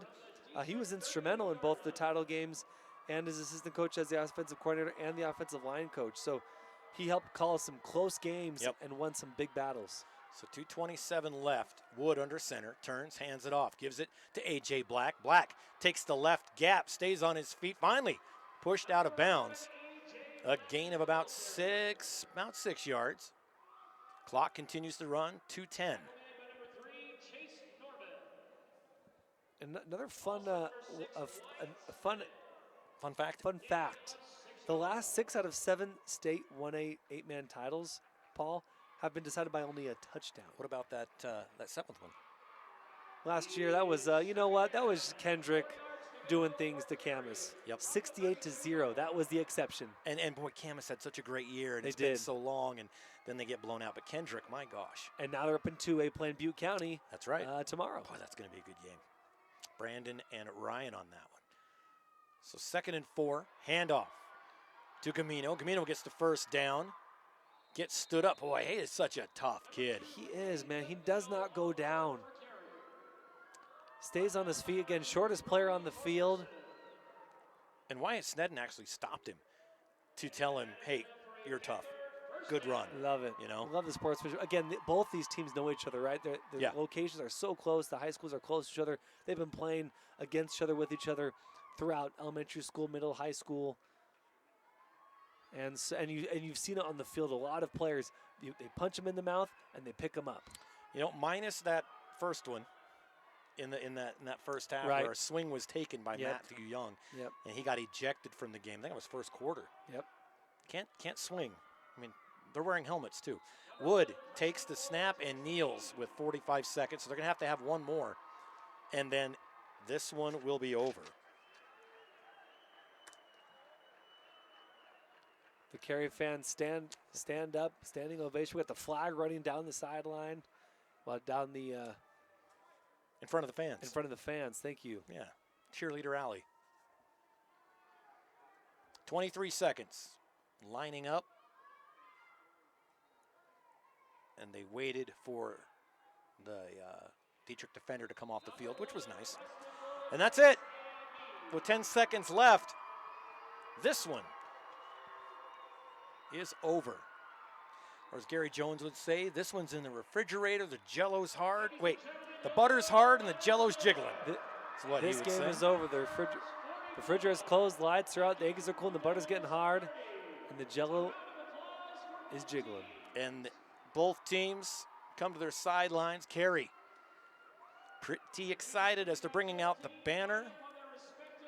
And of course, the big blue trophy. 44-30 is your final. Of course, don't go away. We still have to award our IdahoSports.com player of the game.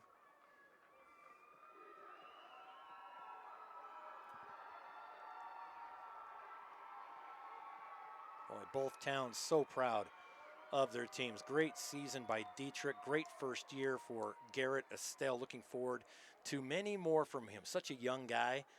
And you know, he was born for this role. Took over for his dad, and yeah, they did. It's not the ending they wanted, but they got here, and they represented their town well.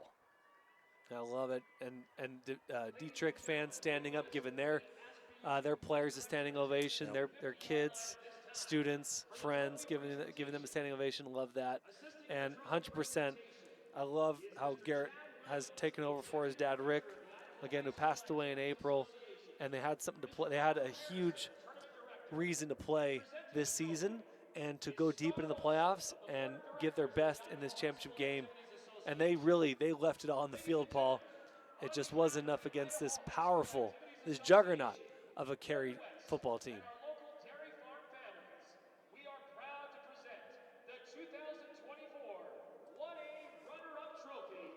Here, Matt Harris introducing this. And the seniors for Dietrich coming out. Brody Torgerson, Connor Perkins limping out there, Eli Weber, Isaac Ward, Kaya Dilworth. We didn't call her name. Hillabaugh, Alvarado, Cage Rez, and Buckway. Now, pictures getting taken. It's so hard to get to the championship game. It's hard to get to the playoffs. Absolutely. It's even harder to get to the championship game. And it is almost impossible to win the whole thing. And congrats to Dietrich on a wonderful season, on an outstanding playoff. They'll be back. 100%. You know, Chase Norman coming back, Cooper Torgerson, just a freshman. We saw what he can do. Actually, Hollabaugh's a junior. I think I called him as a senior, but so there they are. And Carey as they're getting ready to accept their trophy and the banner, yes, Preston Wood graduates. Gabe Siley, just a junior. Madden Perks, sophomore. Camino is a senior. Camino is a senior. Stockton Sears, junior. Will Park, a junior. So they've got some bodies coming back to plug up those holes for sure. And both these teams tend to, like they say, reload. What is interesting to me is your offensive line that's been so stout. Coach Saili said his offensive line is the MVP of the season. Yeah. And a lot of those guys are gone. They're all seniors. So we'll see how they restock there if they want to keep this run game going. All right, we are going to step aside for a quick break. Come back with the IdahoSports.com player of the game presented by the Idaho Office of Highway Safety.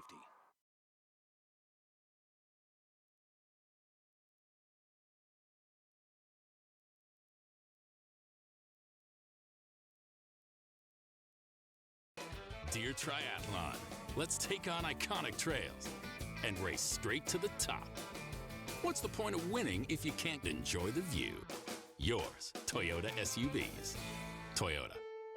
Let's go place. We do things differently in Idaho. Sometimes we go east to find west, where muddy trails meet huckleberry smiles, stars shine electric, and the wind smells like destiny. Sure, our traffic jams are strange, and not all our steaks are ribeyes. But wherever we go, our eyes never leave the road. Belts strapped and dreams packed, no distractions, no phones, focused. From here to there, it's who we are.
All right, welcome back. No, the audio wasn't accidentally down, and you weren't missing anything. We were literally fist fighting. You missed a good debate. Yes, yes.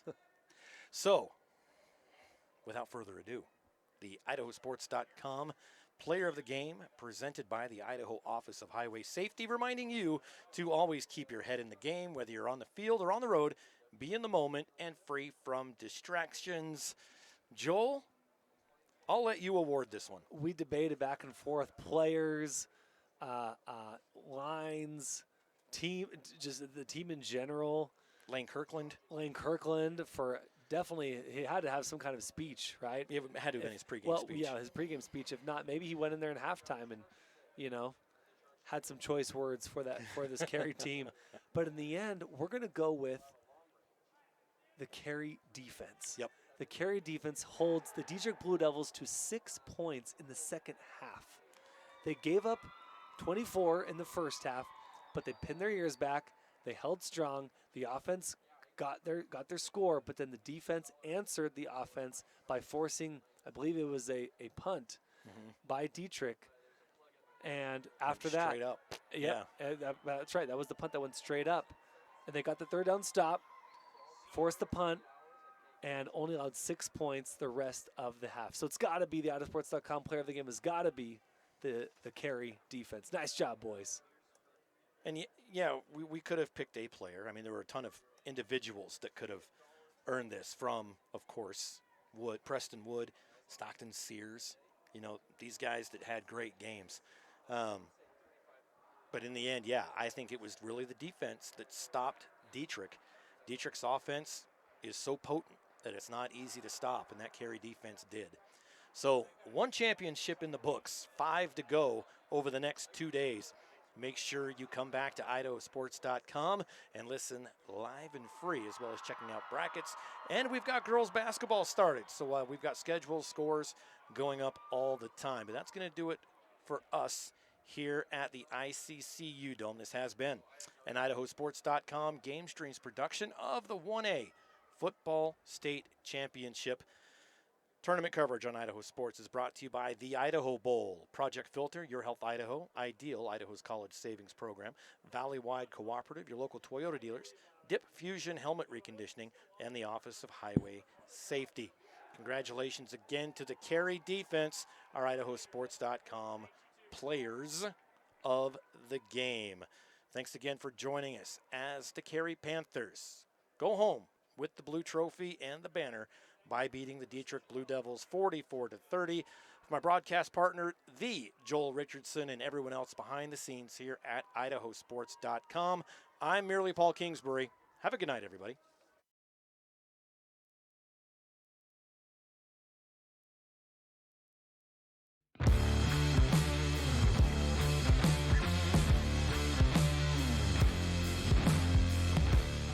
Let's talk about open enrollment for health insurance.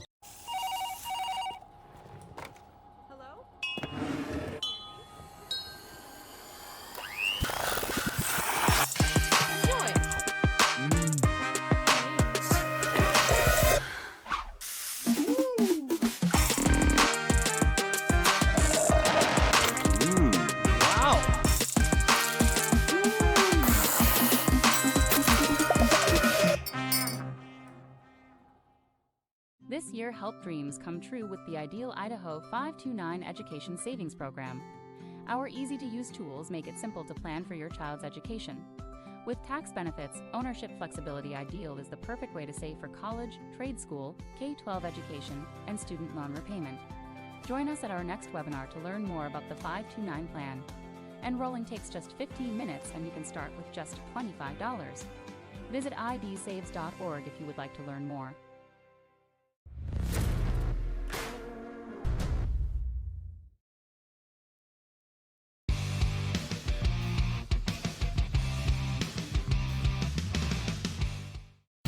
This has been a presentation of IdahoSports.com GameStreams. This broadcast is copyrighted to IdahoSports.com. Any rebroadcast, retransmission, or other use of this broadcast without the expressed written consent of IdahoSports.com is strictly prohibited.